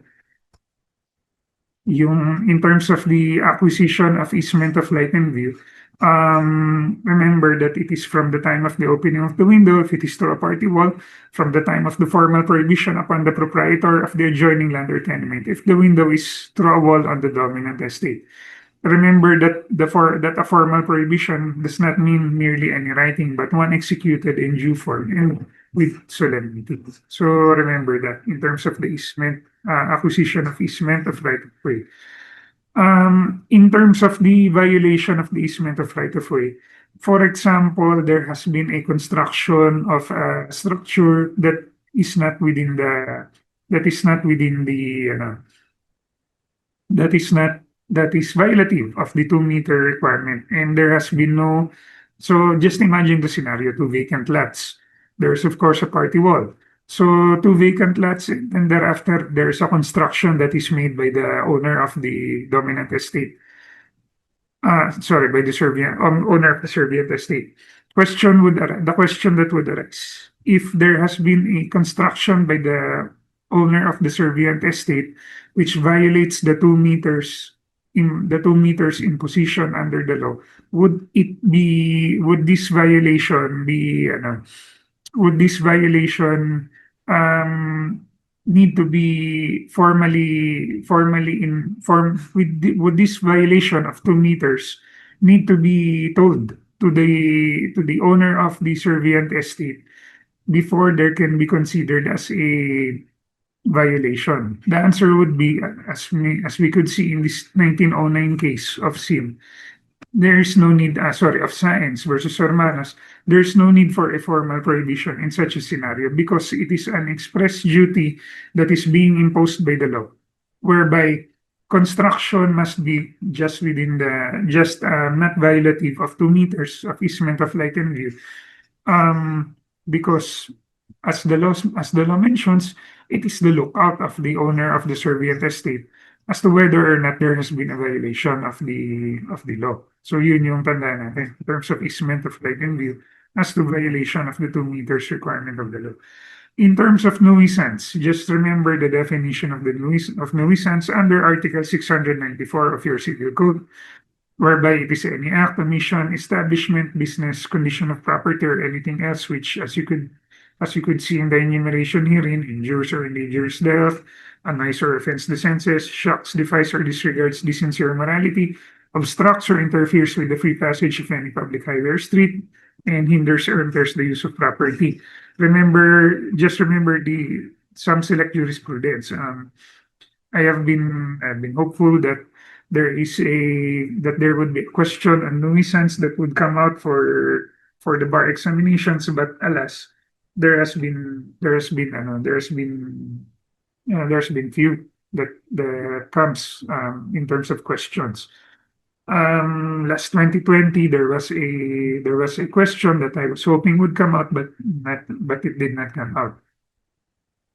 Anyway, so let's just discuss and remember these cases. Number one would be Aquino versus Municipality of Malay in Aklan, whereby there was a question as to whether or not the abatement of the nuisance is proper because of the construction of structures within the no-build zone that has been established by the DNR. The answer would be yes, because for so long as the no-build zone was duly approved by the proper authorities, then there could be a prohibition of construction through the upon establishment as such of a no-build zone. Because we have to remember, of course, that there is a difference between a nuisance per se and a nuisance per accidents, whereby in a nuisance per se, an automatic or immediate abatement of the same can be performed by the injured party for so long as it is imminent, that there's a danger that is imminent that there's a danger that's imminent. But for nuisance per accidents, there is a requirement that the abatement must be performed appropriately. So what do we mean, as I mentioned, but what do we mean by appropriately? As I mentioned earlier, through the proper acts established by the law. So in terms of Real Properties Corporation, remember this ruling of the Supreme Court in that because just to give you a short statement of the facts, what happened was there was a building that was constructed right across a residential condominium. It was alleged by the residential condominium that the newly constructed building of Real Properties was a nuisance because it gave out unnecessary amounts of heat because of the exhaust of the air conditioning system, and of course, and also yung noise that was emitted by the building accordingly. So in this case, the Supreme Court said that if there is no extraordinary or unnecessary heat that has been emitted, or no extraordinary heat that is emitted, or no unnecessary noise other than the usual that is being experienced by residents living in Makati. So by residents living or working, or people working in Makati, then there could be no such abatement of nuisance forthcoming. So yun yung ruling by the Supreme Court in this case of Real Properties. It's important for you to remember this ruling because, as I mentioned, ito yung hoping ako na 2020 lalabas pero it did not come out yet. Another case I was hoping that would come out last year is this case of Aleta versus Sofitel Philippine Plaza, whereby under a quick rundown of this case, there was a determination by the Supreme Court that whenever there are slides that are placed in the swimming pool, then it could be a subject of an abatement of a nuisance. What do we mean to say? Meron dito kasing slides that were placed in the swimming pool. The Supreme Court considered the slides as qualifying the swimming pool into an attractive nuisance, whereas as a general rule, it should not be considered a swimming pool as an attractive nuisance, because copying the features of nature should not automatically give rise to an attractive nuisance. But because of the features that were established by in this case, Sofitel Philippine Plaza of water slides, this qualified the water slides into an attractive nuisance, or this brought the swimming pool into the classification of an attractive nuisance. As a result, it is the fault. So it's not about abatement. It is about the determination of whether or not it should be the fault of the Sofitel Philippine Plaza because of the nuisance that has been determined to exist. So in this case, there's a determination of nuisance to exist. Let's of course continue with Book 3 in Wills and Succession. So succession, as we all know, can be defined as the acquisition of property rights and obligations to the extent of the value of the inheritance of a person, which are transmitted through his death to another or others. Remember that the rights to the succession are transmitted from the moment of the death of the decedent.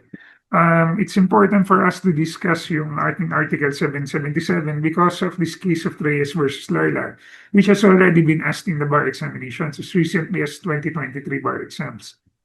In this case of Reyes versus Larlar, there was this question after after the sibling of the defendants passed away, what happened was there was now a determination or a question as to whether or not yung sisters or yung siblings ng deceased need to file a special proceeding in court in order for them to be established as heirs of the decedent. The Supreme Court in this ruling of Reyes versus Larla, in a precedent setting ruling, stated that there is no need. The reason given by the Supreme Court is because of Article 777. So quite simply, because it is automatic that once the decedent passes, the heirs are automatically stepping into the shoes of the decedent in terms of their successional rights. So yun yung masasabi natin dito sa case ng Reyes versus Larlar, short yung pinaka summary that we could derive from this Reyes versus Larlar accordingly. So yan yung natin. So for purposes of our Wilson succession, let's also discuss who are the compulsory heirs. So short of saying, compulsory heirs include your ascendants, your descendants, and then your spouse. So there are no other compulsory heirs aside from this. And remember, of course, that for your ascendants, they are deemed excluded whenever there is a descendant, no matter the status, whether legitimate or illegitimate, that arises. So as a compulsory heir, yun yung natin, yun yung masasabi natin. Aside from compulsory heirs, of course, let's discuss in legitim. So legitim is that part of the inheritance of the deceased that is set aside in order to ensure that the compulsory heirs shall get their share of the inheritance. In terms of computation of legitim, just remember that the value of the property left at the death of the testator shall be considered deducting all debts and charges first. So yun yung debts and charges are communicated to the estate via the provisions of Rule 86 of our Rules on Special Proceedings, whereby after the debts and charges are determined, the net value of the hereditary estate there shall be an addition of the value of the donations which may be through means of collation. So why is this important, yung ating collation? Because as you could see the priority that has been established by Article 908, you deduct first the charges and debts of the debts of the estate before adding the properties that have been collated accordingly. So yun yung how to compute the legitim of the remember that in computing legitim remember that in the computation of legitim, there is no special formula that I can give to you because the civil code has considered all kinds of iterations of computation. So as you could see here, legitimate children and descendants, etc., legitimate parents only, and then this gives rise to a discussion of our reserva troncal. So for purposes of reserva troncal, remember that this is an instance whereby an ascendant inherits property from a descendant. But remember that it is not just always the descendant inheriting property from an ascendant inheriting property from the descendant in order for reserva troncal to be triggered. It is also required, or it is also a requirement of the law that the inheriting ascendant must have inherited the property from the descendant. And this descendant acquired this property through gratuitous title from another ascendant or from a fellow descendant. So meaning to say from a brother, from a sister, etc. Before passing the property to a third degree relative is made. So remember the requirement of reserva troncal in that scenario. So yun na, we should be well aware of the requisites of reserva truncal as well as the persons who are involved in reserva truncal. This handout is available to you. So if you want to if you care to use this as your last minute notes, it would be okay. I've included that here. So also remember that for purposes of our legitim, there is a scenario that is not that needed to be cleared up by the Supreme Court, which is the case of Macalino versus Macalino. In this April 2024 ruling of the Supreme Court, there was the question asked as to whether or not, as to how the property shall be divided in case there is the descendant. There are descendants consisting of legitimate children, illegitimate children, and the spouse. The Supreme Court in this case of Macalino ruled that the spouse should have the second serving, so to speak, of the legitim. So of course, legitimate children first, and then yung spouse, and then thereafter, the illegitimate children shall divide as to whatever is left. So when we talk about yung ating legitimate children, of course, they are entitled to 1/2 of the inheritance, but this 1/2 increases for however so many legitimate children there are. So for however so many legitimate children there are, let's say there's only one legitimate child, of course, 1/2 for the legitimate child, 1/4 for the spouse. But if there are, let's say, two legitimate children, what will happen? 1/4 sila, tig 1/4, 1/4 sila. Sorry, 1/4. 1/4, 1/4, 1/4. So meaning to say, 1/4 ang matitira sa illegitimate children. What if padamingin mo pa ng padamingin yung children legitimate? So legitimate children, respectively, no matter how many, kung ilan yung share na matitira sa legitimate children, that will be the share of the spouse. And then kung anong matitira sa estate after the spouse gets his share, yun yung share na makukuha ng illegitimate children. So in Macalino versus Macalino, the court established that how the estate should be divided is give first to the legitimate children, then give to the spouse, and then bahala na kung anong matira sa illegitimate children. So, short of saying, class, kung kakapiranggot na lang matira sa illegitimate children, that's no longer kumbaga, very man to say, pero that's no longer the problem of the estate, so to speak, kung yun lang ang matira sa illegitimate children. For so long as the legitimate children and the spouse are duly protected. So, for the institution of heirs, just remember yung institution, of course, is an act of designating in his will who is the person who shall inherit in the estate. Preterition consists of omitting intentionally a compulsory heir. So whenever there is an omission of the compulsory heir, it will result, of course, in the annulment of the whole estate, except that if there are devices or legacies that are not impaired, the same shall be protected just the same. So what does this mean to say? If, for example, the will results in preterition, but the will results in preterition of any compulsory heir, it shall result in the annulment of the whole will, except for the device or legacy which has been established by the testator, causing the protection of the legacies or devices, for so long as the estate or the legitim is not prejudiced. So yan yung effect ng preterition. So another point to remember is yung ating substitution of heirs. So basically, substitution means appointment of another heir. So after dispensing with the basics, just remember what is fideikommissary substitution. So fideikommissary substitution, it means that basically, class, it is a scenario whereby you are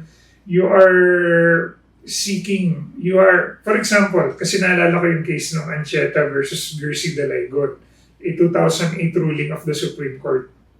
Problema kasi dito, this was discussing the principle of processual presumption.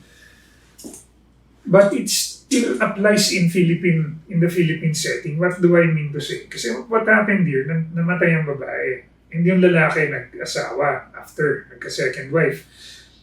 Ang problema mo, kumbaga, anong nangyari? Nung namatay yung babae, pinamana niya muna lahat ng property niya sa lalaki.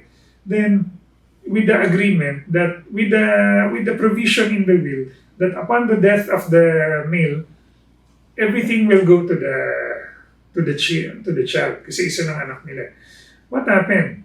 After mamatay ng lalaki, there was intestacy declared by the probate court. Why?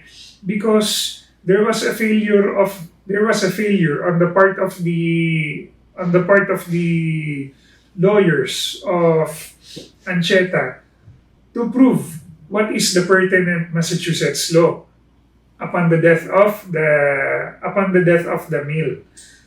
Thereby, it opened up the splitting of the inheritance between the child of Ancheta and then yung child ni Dalegon. So yun yung case yun yung nangyari doon. Kumbaga, di ba, ang nangyari, namatay yung first heir, and then pinamana sa second heir with the obligation to preserve to a person 1 degree. Basically, yun. Ancheta versus Gersi Dalegon, exact scenario being envisioned in fidecommissary substitution. Exact scenario, honestly. Exact scenario. So, as we could see in fidecommissary substitution, does not go beyond 1 degree. So, child, di ba?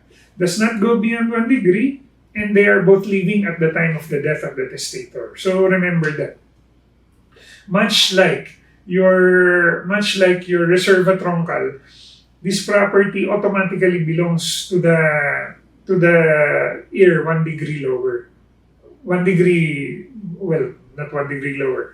1 degree further. Yun yung tandaan natin sa fidecommissary substitution. Okay.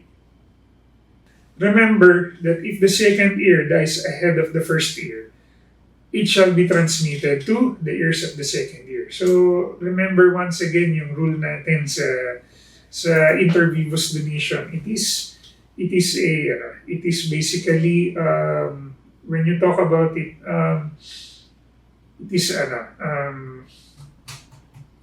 it's irrevocable. That is why it shall result in the transfer of the shares automatically to the heir. So now let's proceed to the will. So just remember once again yung requirements ng ating notarial will. So basically, as to contents, wala tayong magagawa dyan kung anong ilalagay ng testator dyan. But in terms of the notarial will, what is being controlled by the civil code is the veracity of the contents of the testamentary disposition. How is this done? How is the veracity of the contents of the testamentary disposition done? This is done by means of assuring that the notarial will is duly notarized, di ba? Basically, it should be attested and subscribed on each page. Kumbaga, di ba? Nakita naman natin. Must be subscribed at the end by the testator himself and attested and subscribed by 3 or more credible witnesses in the presence of the testator and of one another. Alam naman natin yung scenarios na yun. Law student pa lang tayo. The testator shall also sign on each and every page thereof, except on the last page on the left margin, and all the pages shall be numbered accordingly. The attestation shall state the number of pages used upon which the will is written, and the fact that the testator signed the will on each and every page thereof, in the presence of the instrumental witnesses, and the latter witnessed and signed the will, and all the pages thereof. So just remember these rules. Kasi you have to remember in terms of yung ating notarial will, di ba meron tayo left margin. If the will was signed in the right margin, does that invalidate the will? It does not. Why? because we have the substantial compliance rule under Article 809.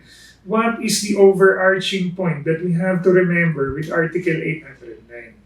We have to remember that for the substantial compliance rule to find application, note should be made that only if the defects can be seen within the four corners of the will can there be substantial compliance that is allowed to take place. So what does this mean to say, class? It means to say na the will was signed by the testator and the three witnesses on the right side. So is that something that can be seen? Yes, it's something that can be seen. Diba? So what if the will was not attested to by the testator on the third page, fourth page, and fifth page? Is that something that can be corrected by the substantial compliance rule? The answer would be no. Because it is not something that can be corrected in the four corners of the will. So yun yung tanda natin. Pagdating sa substantial compliance rule. Yan yung ano natin. That's an important point that you have to remember in a notarial will. Kasi more often than not, philosophy lang naman yung ano natin. Di ba sabi ko sa inyo kanina kung ano yung Tagalog na namimilosopo. Philosophy lang naman yung ginagawa dito eh. Such that the question probably will ask you about something that is expressly stated in the requirements of the notarial will, but is not there in the question. So meaning to say, signed on the top and each and every page thereof, is that sufficient? Sabihin mo, no, because that was not signed on the left. No, that's wrong. Because, as I mentioned to you, for so long as you could see within the four corners of the will, what are the points for what was actually done, and whether it is valid or not, then that is sufficient. Yun yung tanda natin. Substantial compliance rule. It is important that you remember in notarial will the express requirements of 805 and coupled with the substantial compliance rule. Okay, let's proceed now. After going to the will, let's talk about disinheritance. Just remember, disinheritance distinguished from preterition. So preterition means that there is an omission, while disinheritance means that there is an express statement that the testator will not bequeath property in favor of an heir. So in disinheritance, yung legitim is not bequeathed by the testator for a reason, which, as we know of, to be Articles 919, 920, okay? While in preterition, there is just a mere omission. So which one is valid and which one is not? Obviously, preterition is one which is not valid because, as mentioned in the express statement of the Civil Code, it causes the what? It causes the abrogation of the entire will. While in disinheritance, for so long as it is compliant with the causes for the same as provided in 919 and 920, then it shall be sufficient for purposes of your disinheritance and it shall be valid. So remember those points, okay?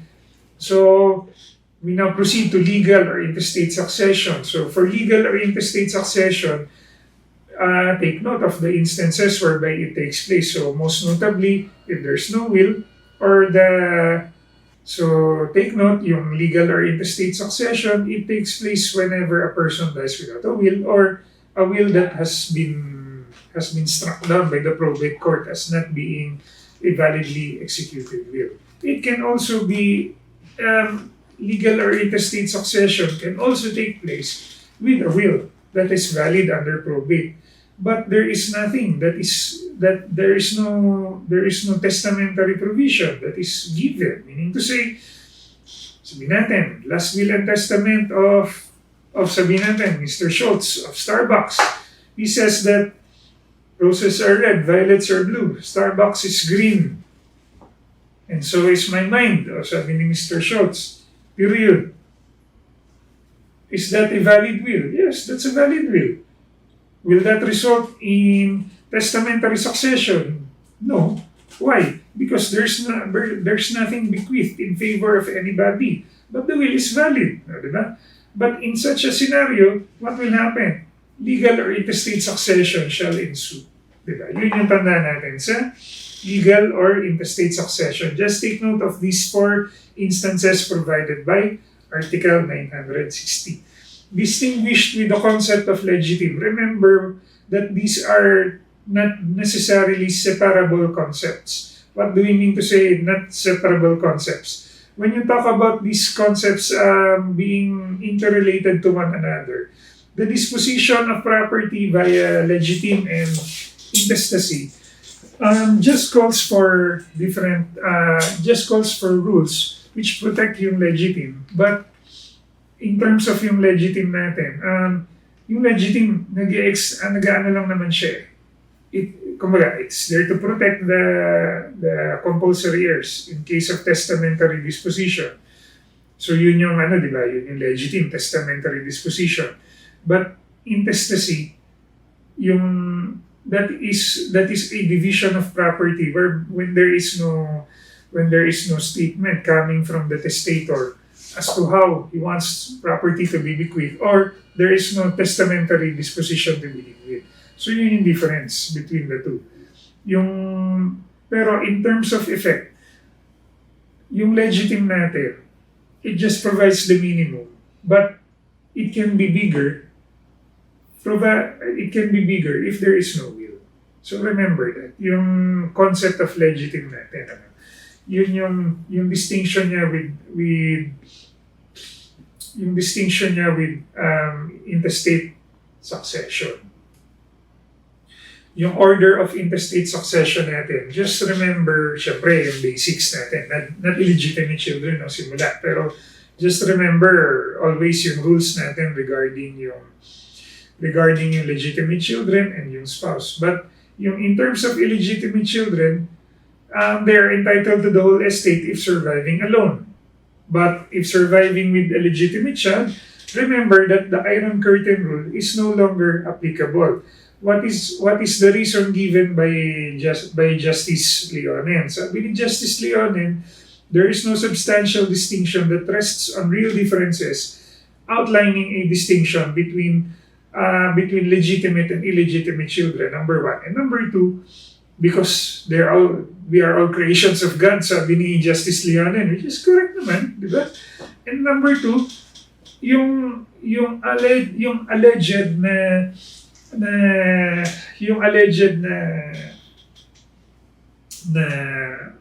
basically parang, how would I term it? Resentment, yun pala. Resentment and hostility between illegitimate children and legitimate children, those give way to acceptance later on in life. And you do not wish to remove inheritance of an illegitimate child just because of a perceived something, diba? Just because of something perceived that's not exist. So yan, surviving spouse, once again, take note of the case of Macalino. So that's our discussion on wills and succession. So for wills and succession,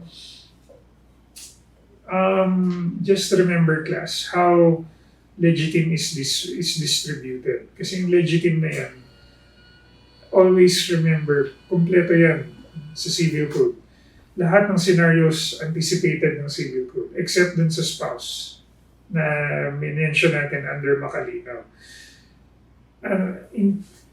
Furthermore, yung concepts na important dyan, yung mga sinasabi natin, preterition, disinheritance, reserva troncal, yung reserva troncal, fidecommissary substitution, believe me, doon lang maglalaro yan. Yung mga disposition of estate, yung important concepts and points, yung will itself, Doon lang maglalaro ang questions dyan. Sobrang dali, class. Akala lang ninyo mahirap. Pero sobrang dali sa wills and succession. Kasi yun lang talaga eh.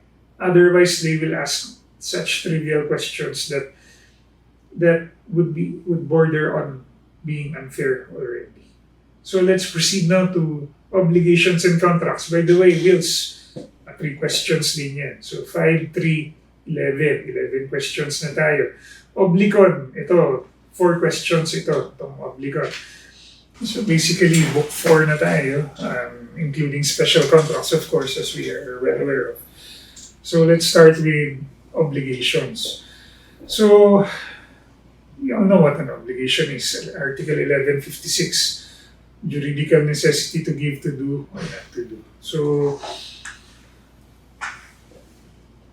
remember also how an obligation arises. So, it arises from law, contracts, quasi-contracts, delicts, or quasi-delicts. So, remember, we are well aware of this, diba? Kasi ito yung mga initial points that we imbibe into our conscious during our first year. So, what do I mean to say? Alam niyo naman na ang pinaka nanunood na mga inaaral natin talaga are yung mga inaral natin nung first year tayo, di ba? Yun yung ano. Kaya ang Oblicon tsaka Family Code, yung Revised Penal Code Book 1, talagang ano yun eh, yan yung mga kabadong-kabado ka pa. Pero habang tumatagal, yung sungay mo, mahaba na. So, hindi ka na masyadong focus. Diba? Pero ganun talaga sa law school. Yung mga special, yung mga nag-honor, yung mga ganun, tsaka matatalino talaga. Pero anyway, yun na nga. So, let's proceed further.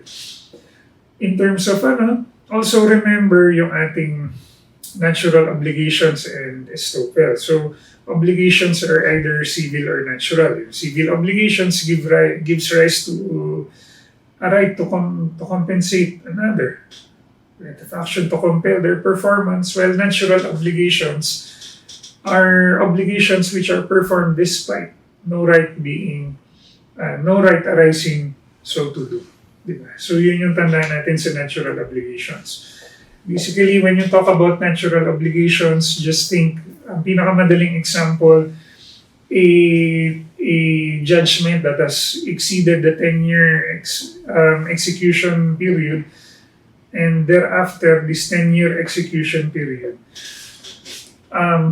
thereafter, itong 10-year execution period na ito, was breached, but thereafter, a performance by the obligee was still made. So this gives rise to an obligation which cannot be, kumbaga, hindi na pwedeng i-demand ng obligee na ibalik mo sa akin yung ibinigay ko sa iyo. Kasi what is the obligor pala. Hindi na pwedeng i-demand ng obligor na ibalik mo, obligee, yung binigay mo sa akin. Kasi, why? Kasi syempre, it's your fault. You gave that to me. That's a natural obligation already. So remember that. So, also, aside from that, we have to remember yung estoppel, yung concept ng estoppel as we have already frequently mentioned it. It's basically an admission or representation which is rendered conclusive and cannot be denied or disproved because there was a person who already relied on the same. So remember that estoppel. So yun yung definition natin ng estoppel. Okay, proceed first tayo sa nature and effect ng obligations. So in terms of nature and effect of obligations, what do we mean by nature and effect of obligations? Once an obligation is duly entered to, what are its effects? One effect is that you have to observe the diligence of a good father of a family in the performance of an obligation. So what is a diligence of a good father of a family?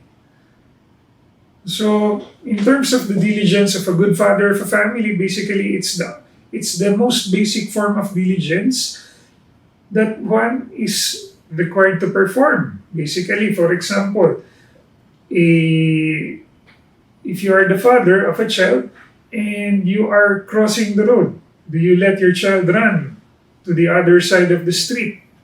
Or do you hold the hand of your child? Siyempre, the answer is you hold the child of your hand. That is what is meant by the good father of a family diligence. Diba? Yun yung ano dyan. Yun yung masasabi natin sa yun nga, diligence of a good father of a family. So, another nature and effect of obligation is the delivery of the thing. Siyempre, there is an obligation to deliver it upon agreement of the parties. When does delay occur? Delay occurs under 1169.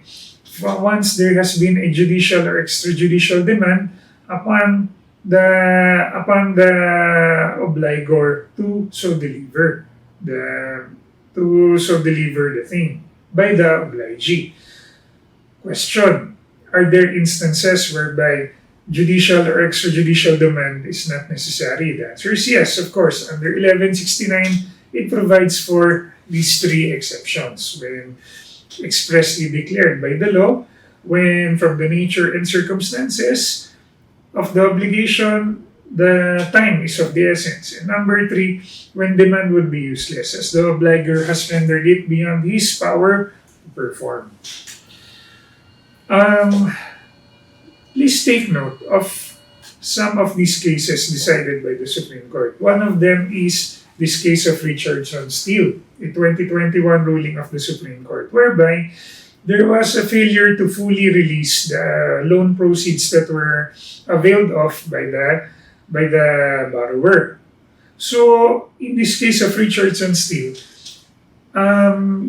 yung ating bank, yung Union Bank of the Philippines, filed suit for sum of money because Richardson Steel did not fully pay the obligation. Sabi ni Richardson Steel, what am I to fully pay? Hindi pa, ang usapan natin, for example, 10 million. Binigay mo pa lang sa akin 6 million. So, is Richardson Steel already required to pay for the entire 10 million pesos? What's the answer? Sabi ng Supreme Court, no. There's no full payment required yet. Why?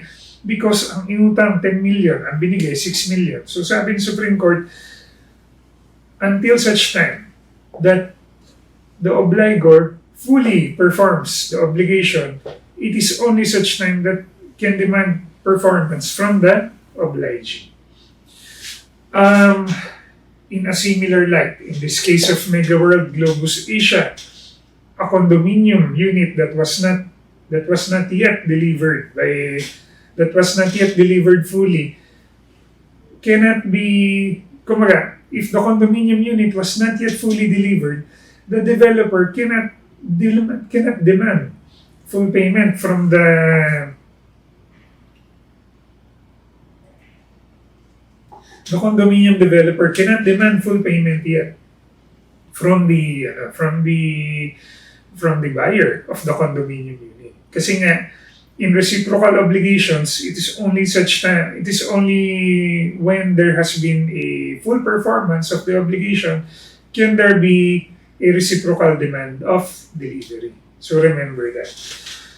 So those are the essential points that we have to remember as to the nature and effect of obligations. As to the different kinds of obligations, just remember the following points. In terms of your pure and conditional obligations, remember the remedies available for the same. And yung remedies that you should take note of is one of rescission, whereby Article 1191 states that the power to rescind is applied the reciprocal one. So in case one should not comply with what is incumbent upon him, then rescission is available.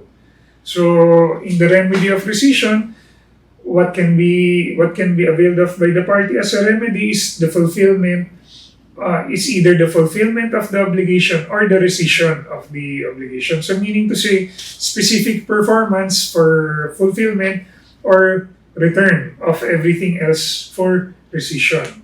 And yun na nga, yun yung remedies that are available. And since this is a reciprocal obligation, mutual restitution is required, such that if, for example, there has been payment given, then accordingly, yung ating, if once payment has been given and there is a reciprocal obligation of delivery of property, then mutual restitution is required to be duly. We will discuss distinction of rescission with 1381 later when we talk about it already. Okay, so let's also remember yung joint and solidary obligations. So another point, yun nga, in terms of joint and solidary obligations, when a solidary obligation exists. So it exists whenever the obligation states so, when the law requires solidarity, and when the nature of the obligation requires solidarity.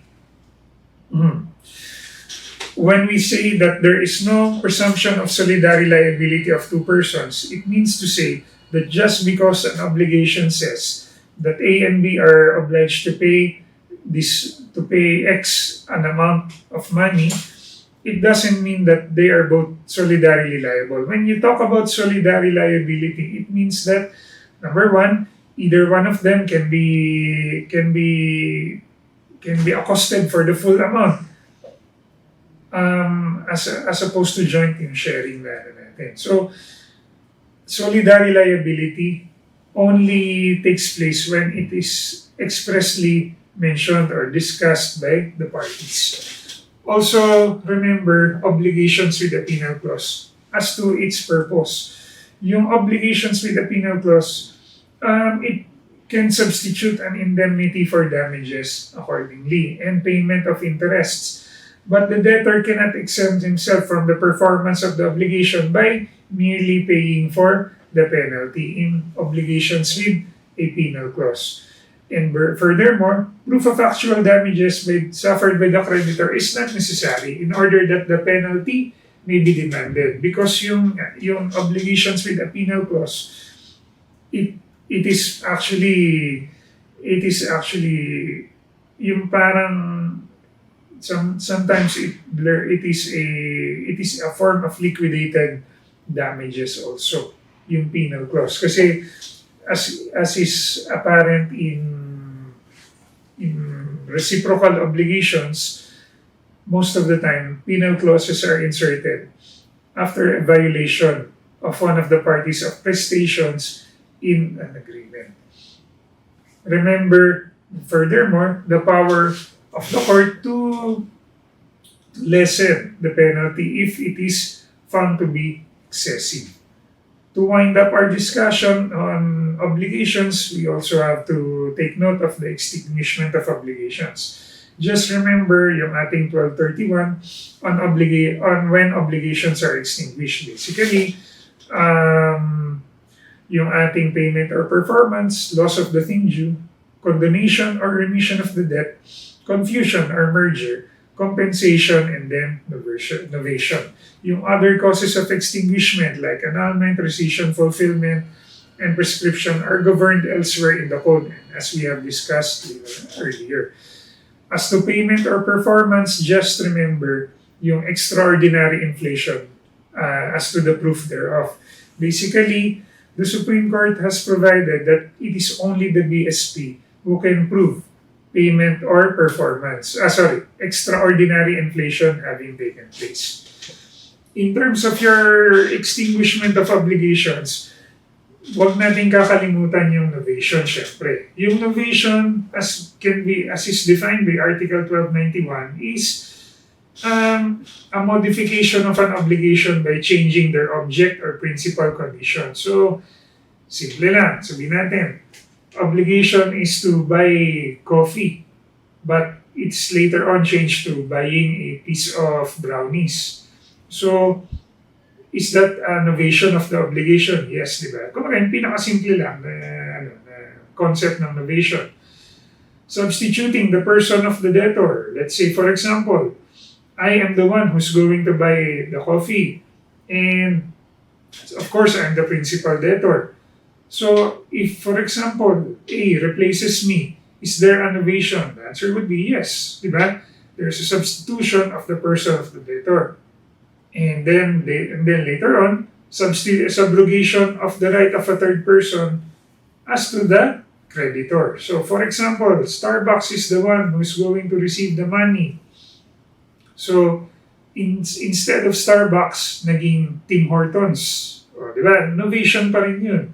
Because there is a change of the object, change of the debtor, or change of the creditor. Subrogation of a third person in the rights of the creditor. So yun yung pinaka-simple concept ng novation as an extinguishment of an obligation. So when we say extinguishment of an obligation in terms of novation, what we mean is that there is no more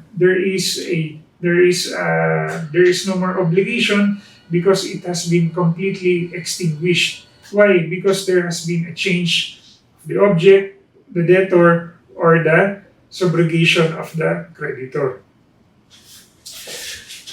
So take note of the essential elements of innovation. Pero ang pinaka-importante dito is the extinguishment of the old contract, such that there is an incompatibility always between the old and the new one. Kumbaga kasi remember class, if the old and the new contracts can exist one as against the other in instances of novation, then there is no novation to speak of. So for example nga, pinapabili ka ng kape, tapos biglang sinabi, ay, bumili ka na ng palang brownie, imbis na coffee. Does that mean is the obligation to buy coffee similar from the obligation to buy a brownie? The answer is no. Diba? That is what is meant by absolute incompatibility of the two. What would be compatible? Bumili ka ng Americano or bumili ka ng Cortado. Pareho lang yun, di ba? Cortado is basically espresso with milk and water, while Americano is espresso with water. Di ba? Yun yung pareho lang halos yun. There is no incompatibility between the two. Di ba? Yun yung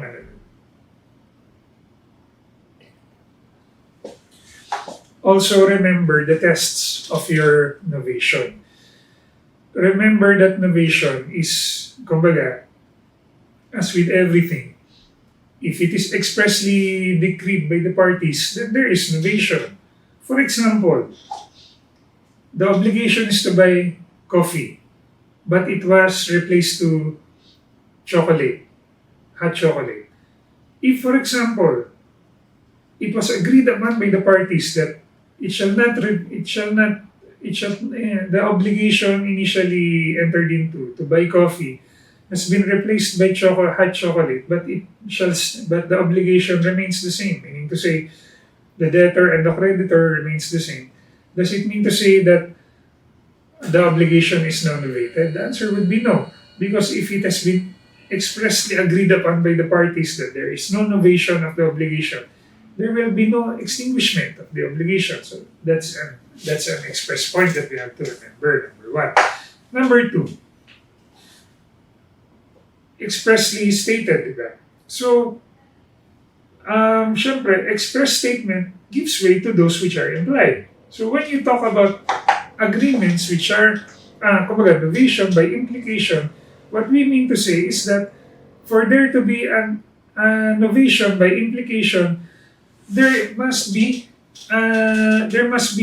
an incompatibility, as I mentioned to you, between the two obligations and as to one another. So yun nga, either expressly stating in unequivocal terms or incompatible with one another under the test of incompatibility of an obligation. So yun yung tanda natin pagdating sa novations. Yun yung two tests nila. So basically, it's very simple. Express one or the test of incompatibility with one another. And always remember, with the test of incompatibility, if the first obligation can subsist with the second obligation existing, then there is no incompatibility between them. So remember that.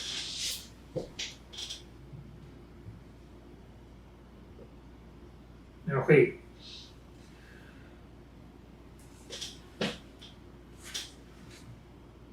So, kumbaga, let's just skip through this.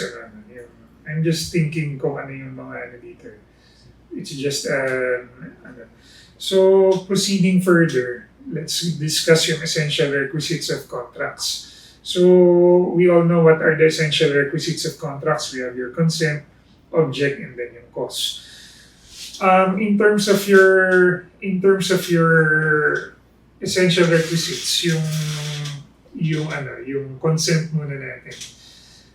In terms of advertisements, just take note of the nature of an advertisement as being not a binding contract. Meaning to say, class, for example, in Facebook Marketplace, you placed your cell phone for sale at 10,000 pesos. If somebody messages you, sold 10,000 pesos,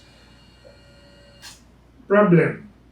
Somebody messaged you later, buy it for 11,000 pesos.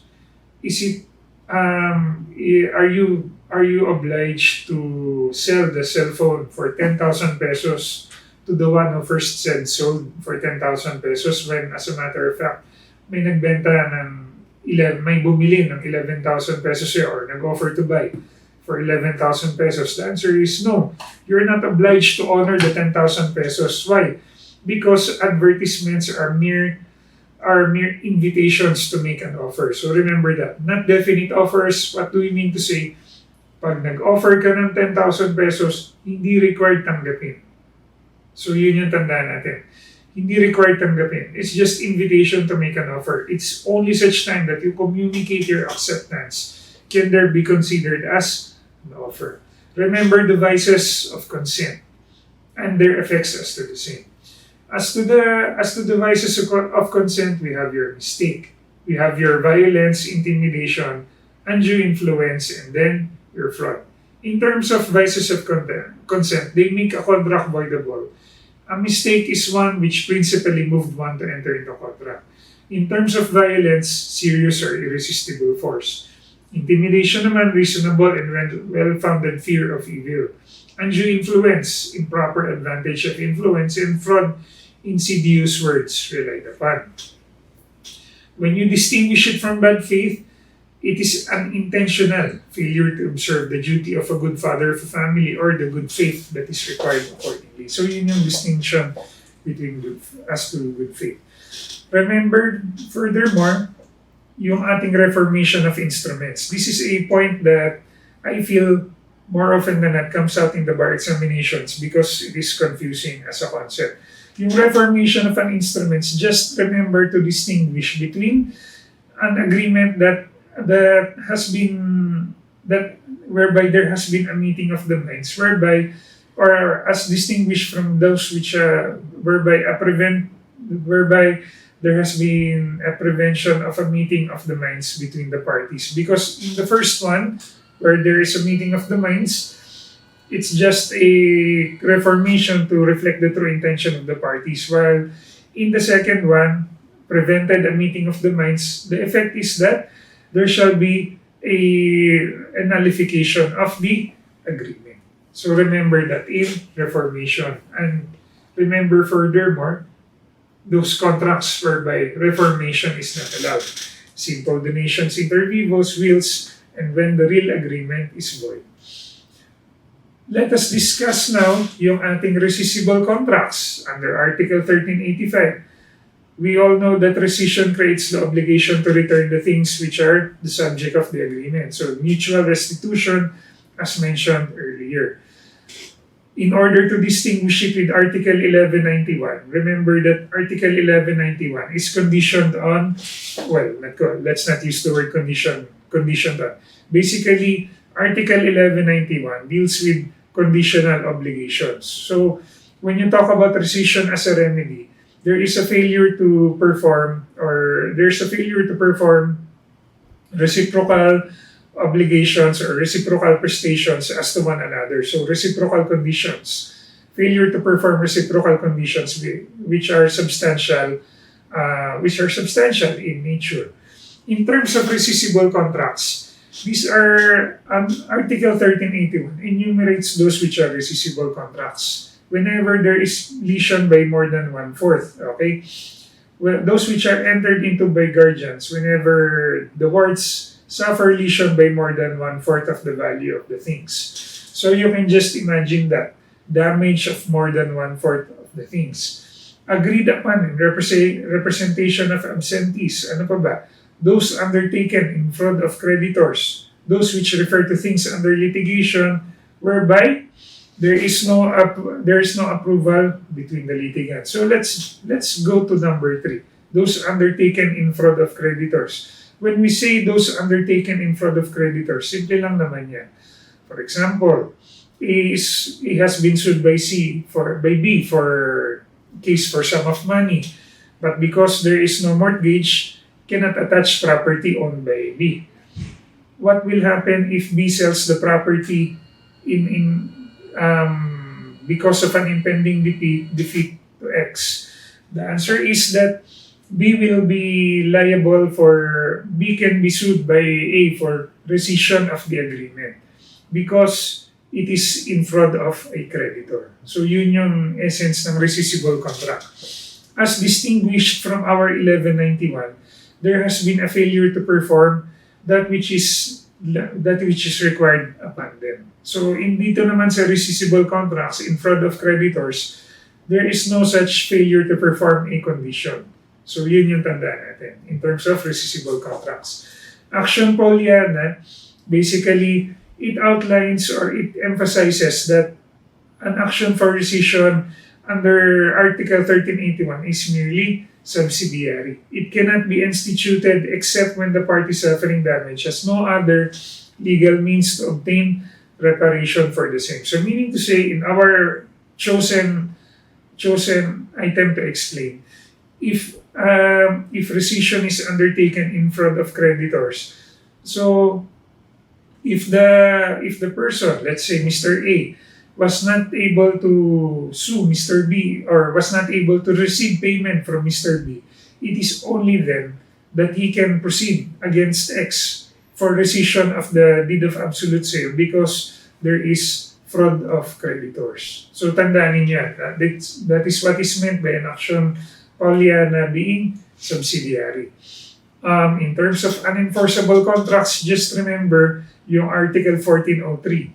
Yung Article 1403 natin as to unenforceable means to say that even though the agreement is valid, it cannot be susceptible of enforcement. Why? Because number one, it is entered into in the name of another person who has not been given authority by the latter. So that is unenforceable, meaning to say contract of agency.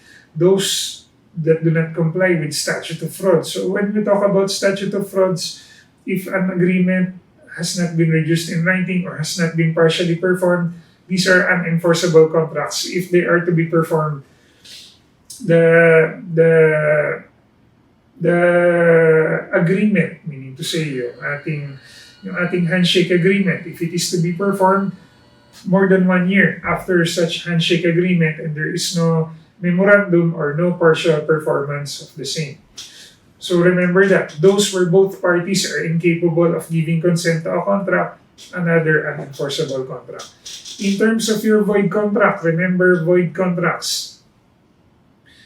Just take note of the enumeration under Article 1409. Basically, class, yung pinakamadaling way to remember void contracts is yung whenever there has been a contract that whenever there's a contract that lacks any of the essential requisites, whether cause, object, or consideration or consent, cause, object, or consent. Finally, let's proceed now to special contracts. Let's start off with sales. Alam naman natin maraming excluded dito sa special contracts natin. So let's proceed with sales first. By the contract of sale, one of the contracting parties obliges himself to transfer ownership of and to deliver something which is determinate, and the other to pay therefore a price certain in money or its equivalent. So important for you to remember are the stages of a contract of sale. Kasi we cannot outline yung questions that can come out in sales. So just remember the basics in a contract of sale. But among the basics, before going to the elements of a contract of sale, are its stages. Kasi maraming pwedeng lumabas na question dito sa stages of a contract of sale. So in terms of stages of a contract of sale, we have your negotiation, perfection, and then consummation. Yung negotiation, makikita ninyo, it is essential because it bridges the line between perfection. Kumbaga, it is the line before perfection. And once a perfected contract ensues because of a negotiation brought about by one party, then there can be obligations or liabilities that arises. As we could see in this 2023 case of Bayaning versus PNB. Nangyari dito sa case ng Bayaning versus PNB na to, there were two brokers, one from PNB and one from Ayala, which brokered a multi-billion peso deal for parcels of land located in Pasig. I think ito yung ito yung nandun sa along C5, yung Arcovia City. Hindi ko sure. Pero yun na nga, merong agreement sila that they were able to broker. And then after this brokered agreement, what happened? Ayala and PNB did not pay off the commissions of the brokers. So demand na sila for sum of money, for damages. The Supreme Court said that the brokers are entitled to their commissions. Why? Because in the stages of the contract of sale, the same has already crossed over to the stage of perfection, such that because it has crossed over to the stage of perfection, there is now an enforceable agreement that may be subject of suit for sum of money.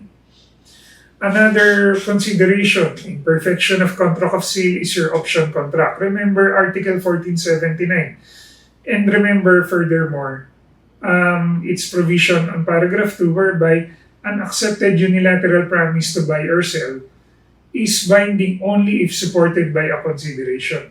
So remember this, it's binding only an accepted unilateral promise to buy or sell. So whether it is coming from the seller or the buyer, as long as it is an accepted unilateral promise, it shall be binding only if it is supported by a consideration. So vice versa, if the seller offers to the buyer money for the buyer to if the buyer offers to the seller money to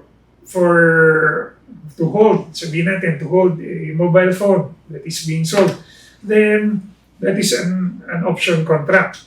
It's an accepted unilateral promise on the part of the buyer or an accepted unilateral promise on the part of the seller to sell to the buyer. So let's say the seller tells the buyer, "Oh, I'm going to sell you my mobile phone." So question, in such scenarios, if there has been a breach of the agreement, is it susceptible to a suit for rescission? Meaning to say, kasi there is a breach that happens when the seller or the buyer either does not sell or does not buy and buys or sells to another person. Question, is that subsequent sale or subsequent purchase of the property susceptible of a suit for rescission? The answer would be it will not, because it is just a preparatory contract. What do we mean to say? In the stages of the contract of sale, this is just in the negotiation stage. Yung negotiation stage meaning to say, yung option contract, it is just it's just in the negotiation stage. So being merely in the negotiation stage, it cannot be the source of a valid right except for the agreement between the parties involving the option contract. So remember that. Another consideration is the right of first refusal. Right of first refusal, for example, a lessee is given the option to purchase the property if the lessor decides to sell the property.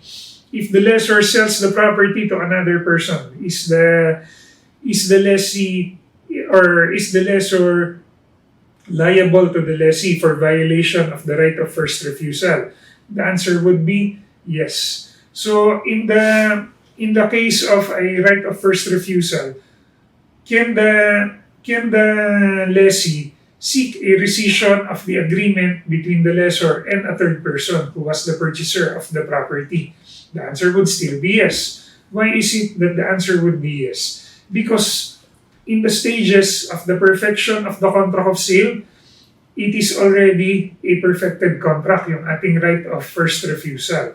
Whereby, yung right of first refusal, once again, gives the right to the lessee to purchase the property from the lessor once the lessor decides to sell the said property.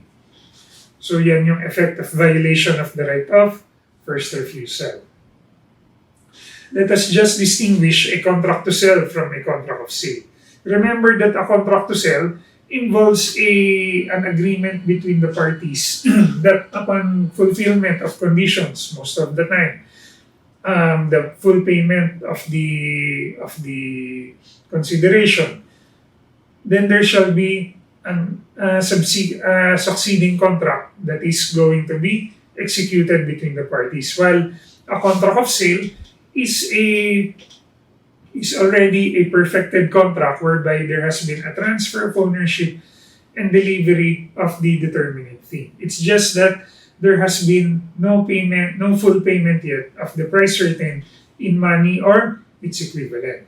Remember, as to the breach of a contract to sell, when there is a breach of the same, you cannot seek a specific performance of the contract of the sale contract to be duly executed. Why is this the case? Because we have to remember that a contract to sell is not a perfected contract of sale. It is just an agreement that the property shall be sold to the buyer once the buyer fully pays for the contract, the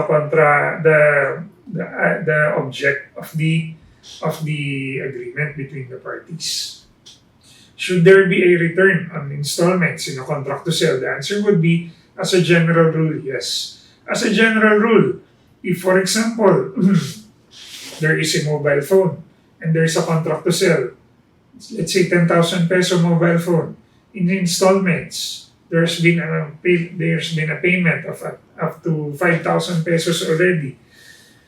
If there's a failure to fully pay the 10,000 peso consideration of the mobile phone, shall it result in the return of the installments? The answer would be yes. If there is a rescission of the contract to sell. Why? Because it would be unfair on the part of the buyer if the cell phone which is being bought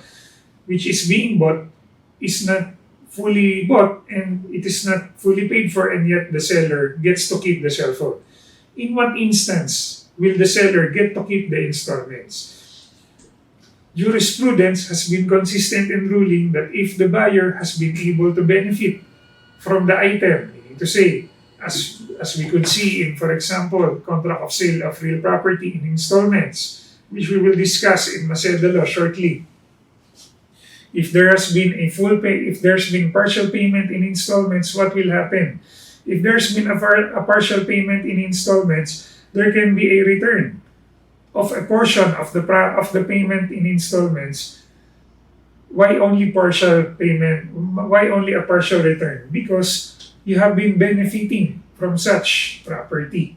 You have been using the property accordingly. So yun yung reason why there is a distinction between return on installments. Why it is mentioned as a case-to-case basis? Because there are instances whereby there can be a return, there can be benefit, there can be not benefit also. So yun yung tandaan natin. Proceeding now, after discussion on the stages of the contract of sale, let's remember yung elements of the contract of sale. Yung elements of a contract of sale can be seen from the definition. One of the contracting parties obliges themselves to do transfer ownership of and to deliver to another a determinate thing, and the other to pay therefore a price certain in money or its equivalent. So yun yung elements niya. Aside of course from the elements of consent object, and then cause.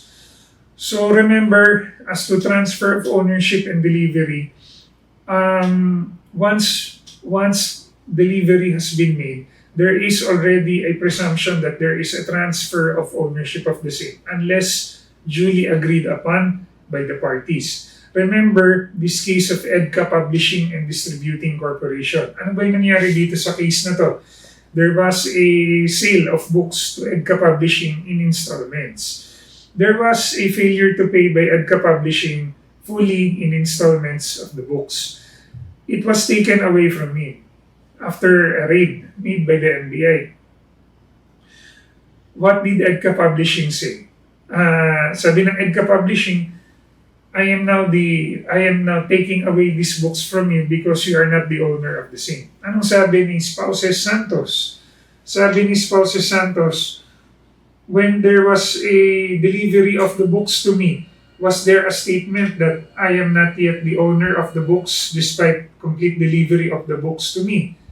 When there was no such statement in the contract, the effect is that there is already a presumed transfer of ownership of the books upon complete delivery of the same. Yan yung essence ng EDCA Publishing. It is still one of the foremost decisions on sales because of this provision, because of this discussion on the transfer of ownership and delivery. So it's best for you to remember this. Proceeding further, let's now discuss yung factors affecting consideration of a contract of sale. Remember earnest money. In terms of earnest money, it forms part of your contract of sale. As to gross inadequacy of price, does not affect the validity of the contract of sale unless what? Unless there is showing of a defect in the consent which shall result in invalidating the agreement. But also, if there is a proof that there was in reality intended a donation, then the contract shall be considered such as such a donation. But of course, in terms of simulated price, there shall be considered a void contract because of a simulated price unless it be further shown that there's in reality a donation as agreed upon or as intended by the parties. As mentioned to you, we have to discuss also the Maceda law, which was asked in the last bar examinations. Yung Maceda law, we have to remember that this is a sale of real property in installments that has been cancelled by the seller or by the buyer. Well, actually by the buyer only. Let's say the buyer is no longer able to pay the installments. Just remember once again the two differing rights of the buyers and the sellers. When you talk about the grace period given to the buyer, nakita ninyo yan, grace period. The grace period given to the buyer is that kasi remember that, for example, you bought a house to be paid in 5 years. So 12 times 5 is 60 installments. Let's say your house is 2 million pesos. 2 million pesos divided by divided by 60 installments is, I do not know math, diba? I'm not an accountant, I'm a lawyer. So anyway, because of the agreement to pay in installments instead of paying in full, you are allowed by the contract to pay only so much of the consideration before it is, you are only allowed to pay so much of the consideration because it is agreed upon. Because as a general rule, you must pay in full the contract, then if you do not pay in full, you are not considered to have bought you have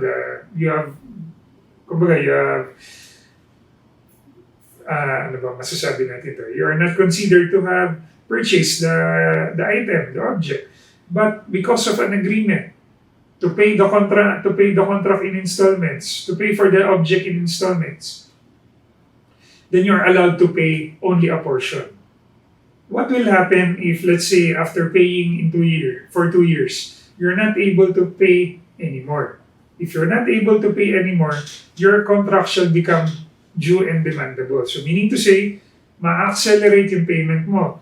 Let's say 2 million pesos, you're now required to pay the full 2 million pesos. Yan yung ibig sabihin ng Right, letter A. You are now given a grace period of 1 month for every year of installment payments. So meaning to say, you are given a grace period of 30 days for every year. So since you have paid for 2 years already, you are given a grace period of 60 days from the time that you have become past due. Okay, so yun yung tanda natin. Yun yung ibig sabihin ng grace period. That is the right of the buyer. How about the right of the seller? The right of the seller is to take a portion of the installment payments. Why? Because the buyer has already been able to benefit from the use of the property. Okay, but there is still an accompanying right of the buyer should the buyer opt to terminate the contract to sell. So in instances whereby the buyer opts to terminate the contract to sell, what will happen? The buyer shall be allowed to be reimbursed 50%. As you could see here, 50% of the cash surrender value of the payments equivalent of the installment after 5 years of installments. And an additional 5% for every year, but not to exceed 90%. So yun yung damage, so to speak, na allowed to the seller. So yun yung, kaya 90% yan because, yun na nga, pag umabot ka sa dulo, 10% lang ang kita ng seller. So yun yung Maceda law. Remember, furthermore, in case where there are less than 2 years of installments were paid, then 60 days from a grace period of not less than 60 days, okay, yun yung mabibigay. So, Recto law, remember that this, on the other hand, applies to movables. When you talk about it applying to movables, we are referring to a failure to pay fully an agreement which is to be failure to pay fully a sale of movable property in installments. So what are the rights accompanying thereto? Accompanying this recto law, basically you have your exact fulfillment, rescission, or yung foreclosure of the chattel mortgage, whereby in foreclosure of the chattel mortgage, there will be no further action that shall be allowed anymore. So remember finally in this instance, in this discussion, the remedies for failure to pay the price. Number 1 is specific performance. Number 2 is damages. And number 3 is your rescission. For double sales naman, remember for double sales that there are different rules concerning movables and non-movables. For movables, first possession. For immovables, first to register accordingly. So first to register, innocent purchaser for value, remember the same. In terms of your warranties in a contract of sale, just remember that it is a collateral undertaking. So when you say collateral undertaking, it is side by side with your absolute sale. In terms of the effect of warranties in a contract of sale, we are well aware of what a warranty is, di ba? Basically, bibili ka ng isang item. Tatanungin mo, may warranty ba? Yes. Pag warranty, it does not perform up to standards or you were misled to believe as to the quality of the same, then you can return with damages accordingly. So yun yung warranties on a contract of sale. There are two kinds, yung express or implied. Remember that an express warranty is an affirmation made by the seller and which is relied upon. But always remember that there must be a distinction between a sales stock and an opinion given by an expert. Because for sales stock, in order to induce a sale, it is not always a warranty. Okay, it's not always a warranty. For example, in this case of Philippine Steel Coating versus Quiñones, the Supreme Court said that statement by the seller that the statement by the seller that the roofing paint can be applied to an automobile and it will not result in corrosion or rusting of the roof of the buses. It was relied upon by Quiñones. So sabi ng Philippine Steel Coating Incorporated, sales stock lang yan nung aming expert. Sabi ni Quiñones, kinausap ko engineer ninyo eh. So nung dahil kinausap yung engineer ninyo, there was an affirmation made by the seller constituting a warranty.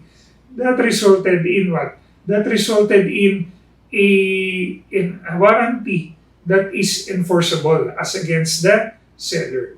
In this case, a Philippine Steel Coating Incorporated, nagkaroon ng enforceable warranty and thereafter suit for damages rightfully lodging in favor of the buyer. So, implied warranty, there are two kinds of implied warranties, warranty against hidden defects and warranty against eviction. Remember that for warranty against hidden defects, yung warranty against hidden defects, it's only for those instances whereby you communicated clearly to the seller what your needs or expectations for the thing is or are. And there has been a failure of them. Okay? But still remember sales stock in terms of not being necessarily binding upon a seller. If there's a sales stock, sabihin natin, ay kailangan ko, for example, bibili ako ng aircon, papalamigin ko yung buong kwarto ko. Kaya na yung 1/2 horsepower niyan, sir. Tapos biglang yung pala yung room mo, 30 square meters. Hindi na palamig ng 1/2 horsepower. Pwede mo bang ibalik yung aircon? Violation of breach of warranty against hidden defects? No. Why? Because yung aircon naman, yung kumbaga, yung sales stock lang naman, sinabi ng salesman, kayang-kayang palamigin yan. Malakas tong aircon namin. Kondura to. That means na niloko ka lang naman na sales stock ka lang ng salesman. That's not a warranty against hidden defect enforceable. How about warranty against eviction? Remember that as to warranty against eviction, the eviction must arise, kumbaga, the right to evict must have arisen before purchase of the property. So meaning to say, if there is a fraudulent sale of the property, it is only in such time that there can be a warranty against eviction that can be enforceable as against the seller of the property. If there's a fraudulent sale. Kasi kung halimbawa, biglang binawik ng totoong may-ari ng property ang immovable, then there's a warranty against eviction that can be enforced against the seller. Okay, remember as to the sale of second-hand vehicles. As a general rule, sale of a designated and specific article, sold as second-hand, is not binding if there is a hidden defect that is seen. For so long as it is fit for the ordinary purpose for which it is intended, there can be no suit for rescission of the agreement. Except what?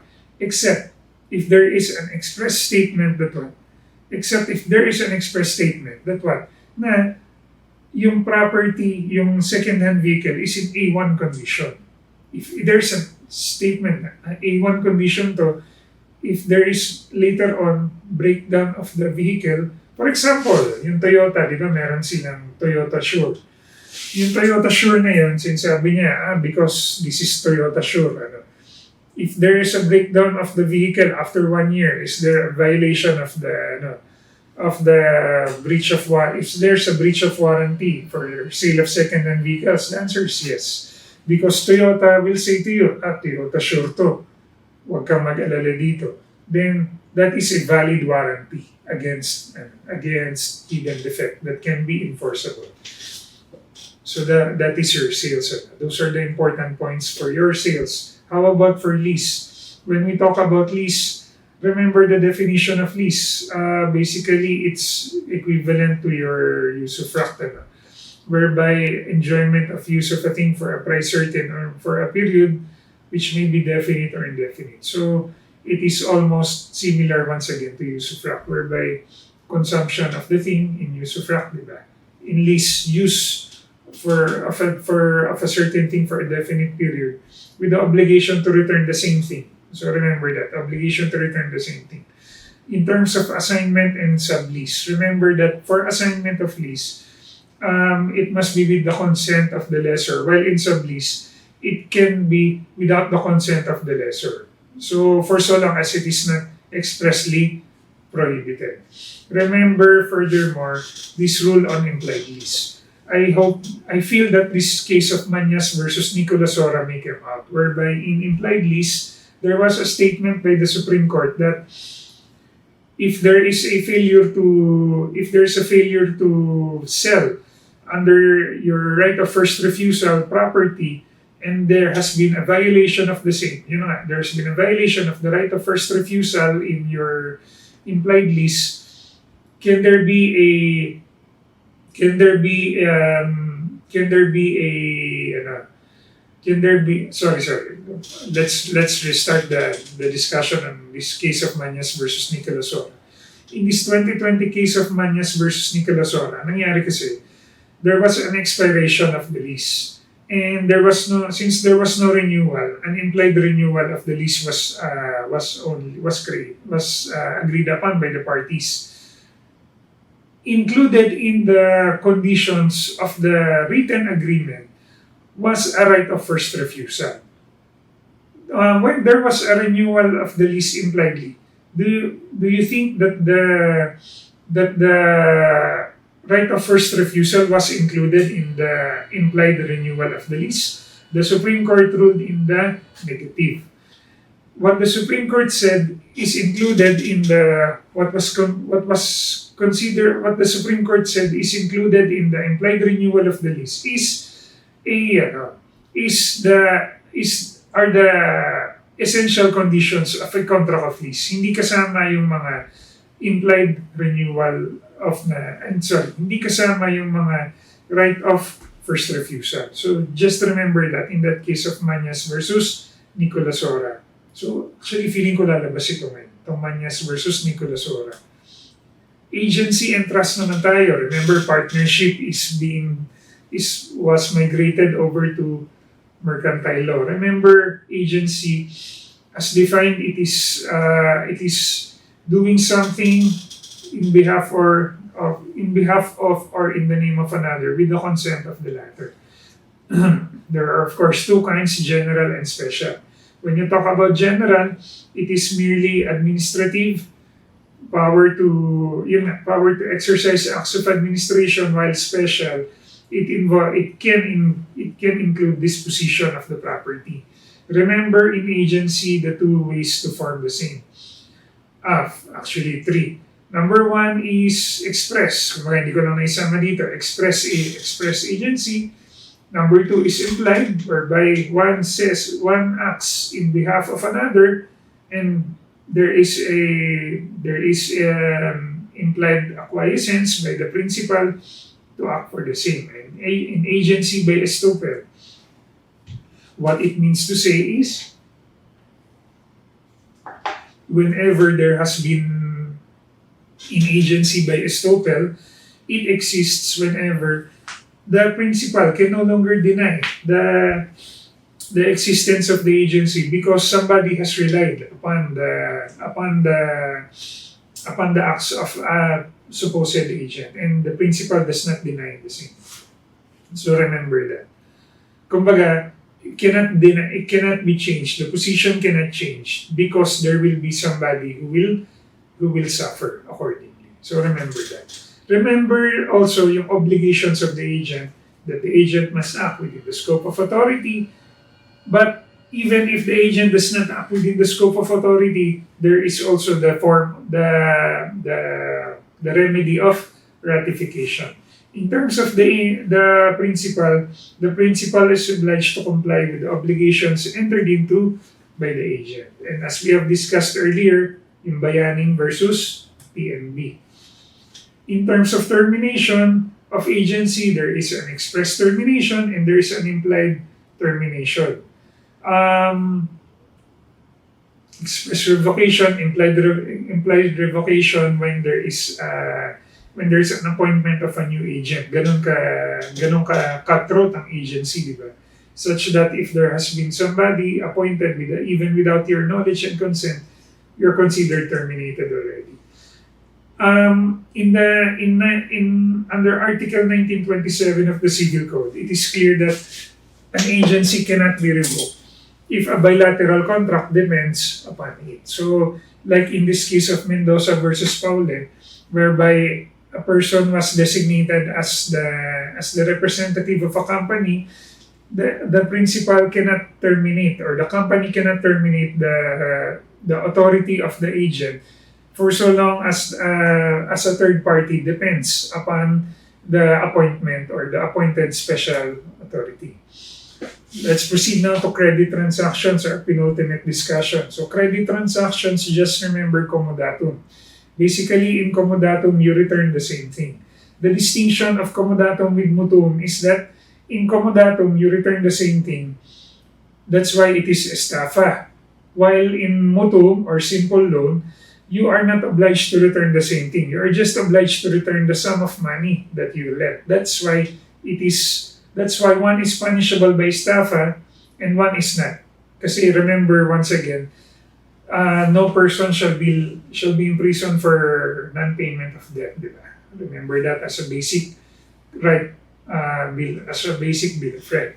Deposit, remember in terms of deposit, it is an obligation to safekeep something, di ba? Yung rent of safety deposit boxes, the civil code and jurisprudence has been clear in that it is a special kind of deposit.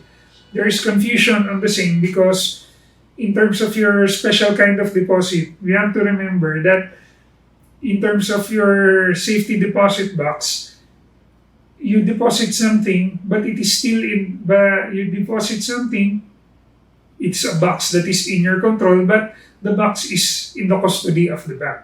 So you cannot say that it's purely a deposit and it is purely a deposit or it is purely a rental agreement. So that is why it is just called a special kind of deposit, because you have to remember in safety deposit boxes there are two keys, and these two keys are, one is in the control of the renter and one is in the control of the lessor. So, lessee pala. So, yun yung tandaan natin sa contract of safety deposit boxes. In terms of deposits in hotels or inns, remember this case of YHT Realty Corporation, which provides that for so long as effects, meaning to say personal effects, are brought inside a hotel, they are already protected. Even if you do not place them inside a safety deposit box, no matter what happens to them, the hotel may be held liable accordingly. So remember that. Furthermore, deposits of money in banks shall be considered as a simple loan, because as we can remember in the definition of a deposit of banking under the general banking law, basically a deposit is money that is lent to the bank. So for simple loan or mutuum, remember once again the distinction with commodatum in that it is involving sum which is paid for, it is involving money instead of return of the same thing. So furthermore, in this case of mga hawak, there is a question as to the nature of a credit card transaction. Remember that a credit card transaction cannot be imposed by the holder of the card with the bank, because once the swipe of the credit card is done by the establishment, what will happen? There is an offer made by the credit card owner to the bank for a contract of loan to be entered into by the credit card holder with the bank. So only upon acceptance by the bank of the offer, only then shall there be a contract of loan. Kasi anong nangyari dito sa mga awang? Nagagalit yung mga awang dahil yung BPI, dininay nila yung swipe ng card. Sabi nga ng Supreme Court, huwag ka entitled. Sabi niya, huwag ka entitled. Kapag ikaw nag-swipe ng credit card, it doesn't mean na automatic granted agad yan. That is still just an offer. Yung swiping mo na yan, that's just an offer. Okay. In terms of yung securities of a contract of loan, remember yung ating guarantee, pledge, and mortgage. Basically, we all know that because of inclusion of foreclosure with remedial law, these are just watered-down versions for discussion. Remember that in guarantee, the benefit of excusation is available. When you talk about benefit of excussion, you can point out as a person who is securing a debtor, available properties of the latter. Okay, so yun yung ano natin. Yun yung masasabi natin sa benefit of excussion. So in terms of the essential elements of pledge and mortgage, remember ownership, remember ability to dispose, and remember that it is a collateral obligation. Furthermore, remember yung ating concept of pactum commissorium. When we talk about pactum commissorium, it is the important element here is automatic transfer of property upon default of a debtor of his obligation, which is secured by a mortgage. So yun yung tandaan natin. As long as there is an automatic, so yun lang one word na tandaan mo, automatic. Pag pactum commissorium. Kapag hindi automatic ang transfer ng property, there is no such pactum commissorium agreement that is existing. Remember furthermore that because of this 2021 ruling of PS Bank, personal notice is now a requirement for a mortgage to be considered as a security. Personal Property Securities Act, I'm not going to discuss that because it is a commercial law matter. Finally, we have your torts and damages. For torts and damages, just remember yung quasi-delicts, yung definition niya, whereby whoever by act or omission causes damage to another, there being fault or negligence, is obliged to pay for the damage done. And there must be no pre-existing contractual relationship between the parties. Okay, so dito naman sa quasi-delicts, yung mga particular concepts lang yung tandaan natin kasi yun lang naman yung mga lumalabas sa bar exams most often than that. So in terms of yung in terms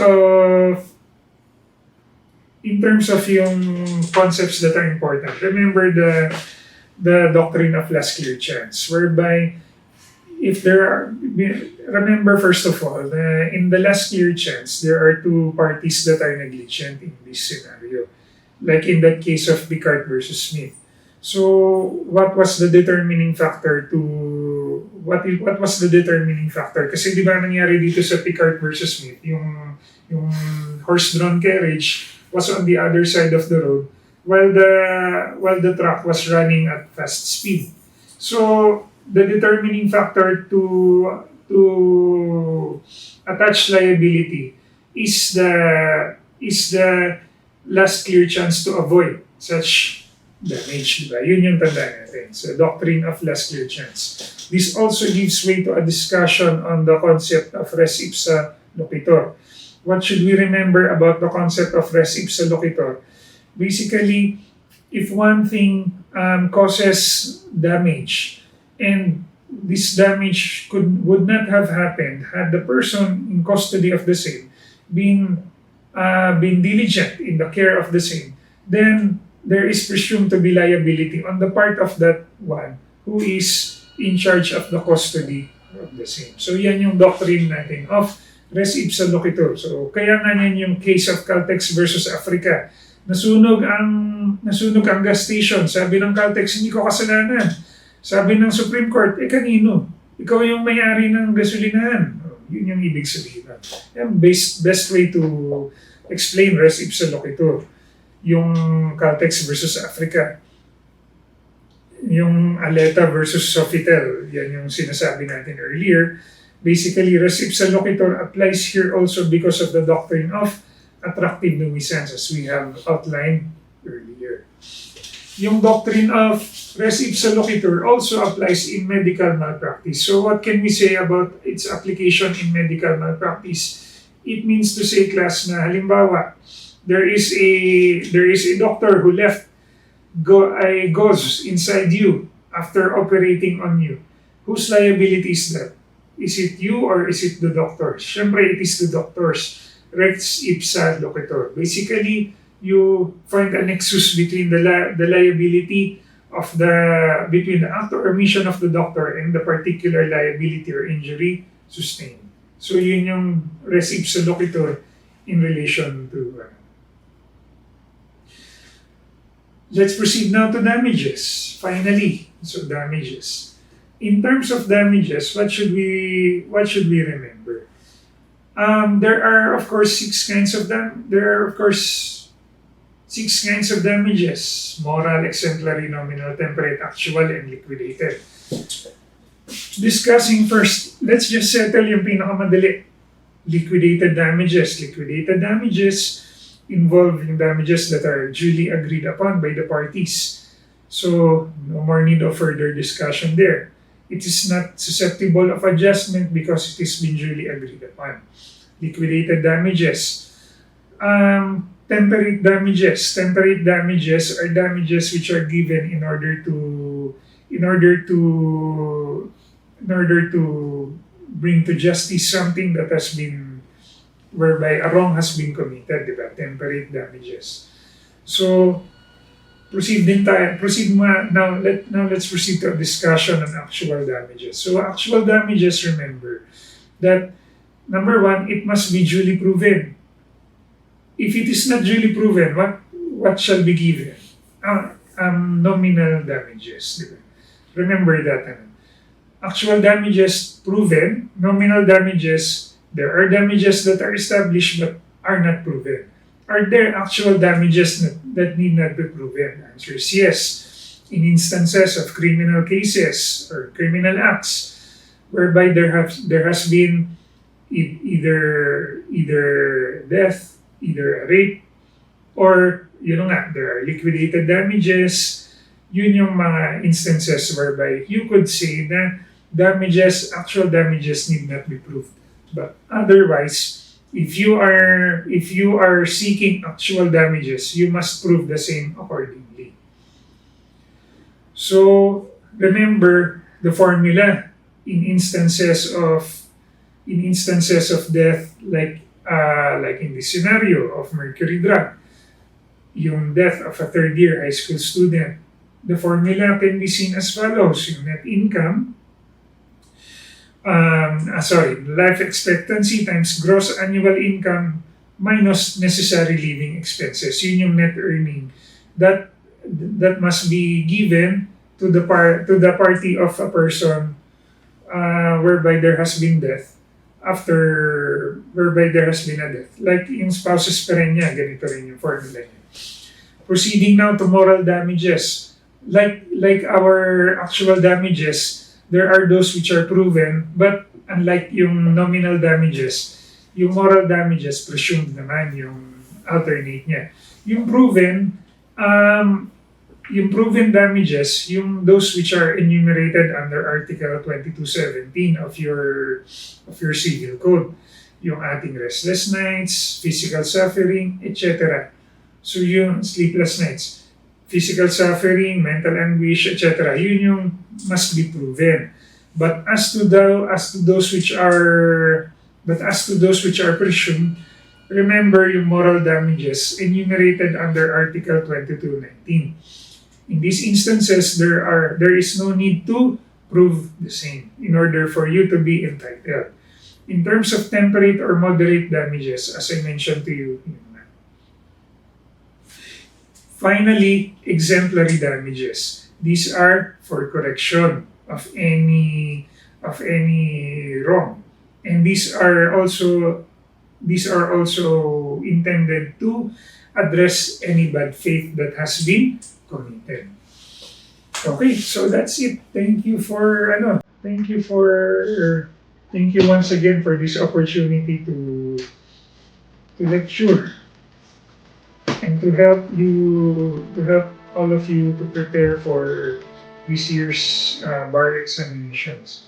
I hope that I will be able to give you. I hope that I will be able to say, after mo makinig nito, may mapulot ka na isagot mo sa bar examinations. I hope that I will be able to give you some things that you could answer in the bar examinations, and hoping also that you will be successful in earning the bar examinations.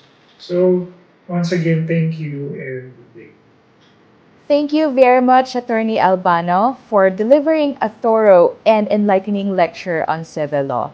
Your insights have provided our law students and our barristers with a clearer and more solid grasp of the essential legal principles that we have to know and learn about civil law.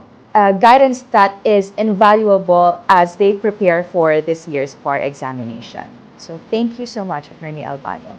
Again, as I mentioned earlier, if you would like to see our other lectures with Central Books, just feel free to like and follow the Facebook page to be updated on the dates and speakers for each program.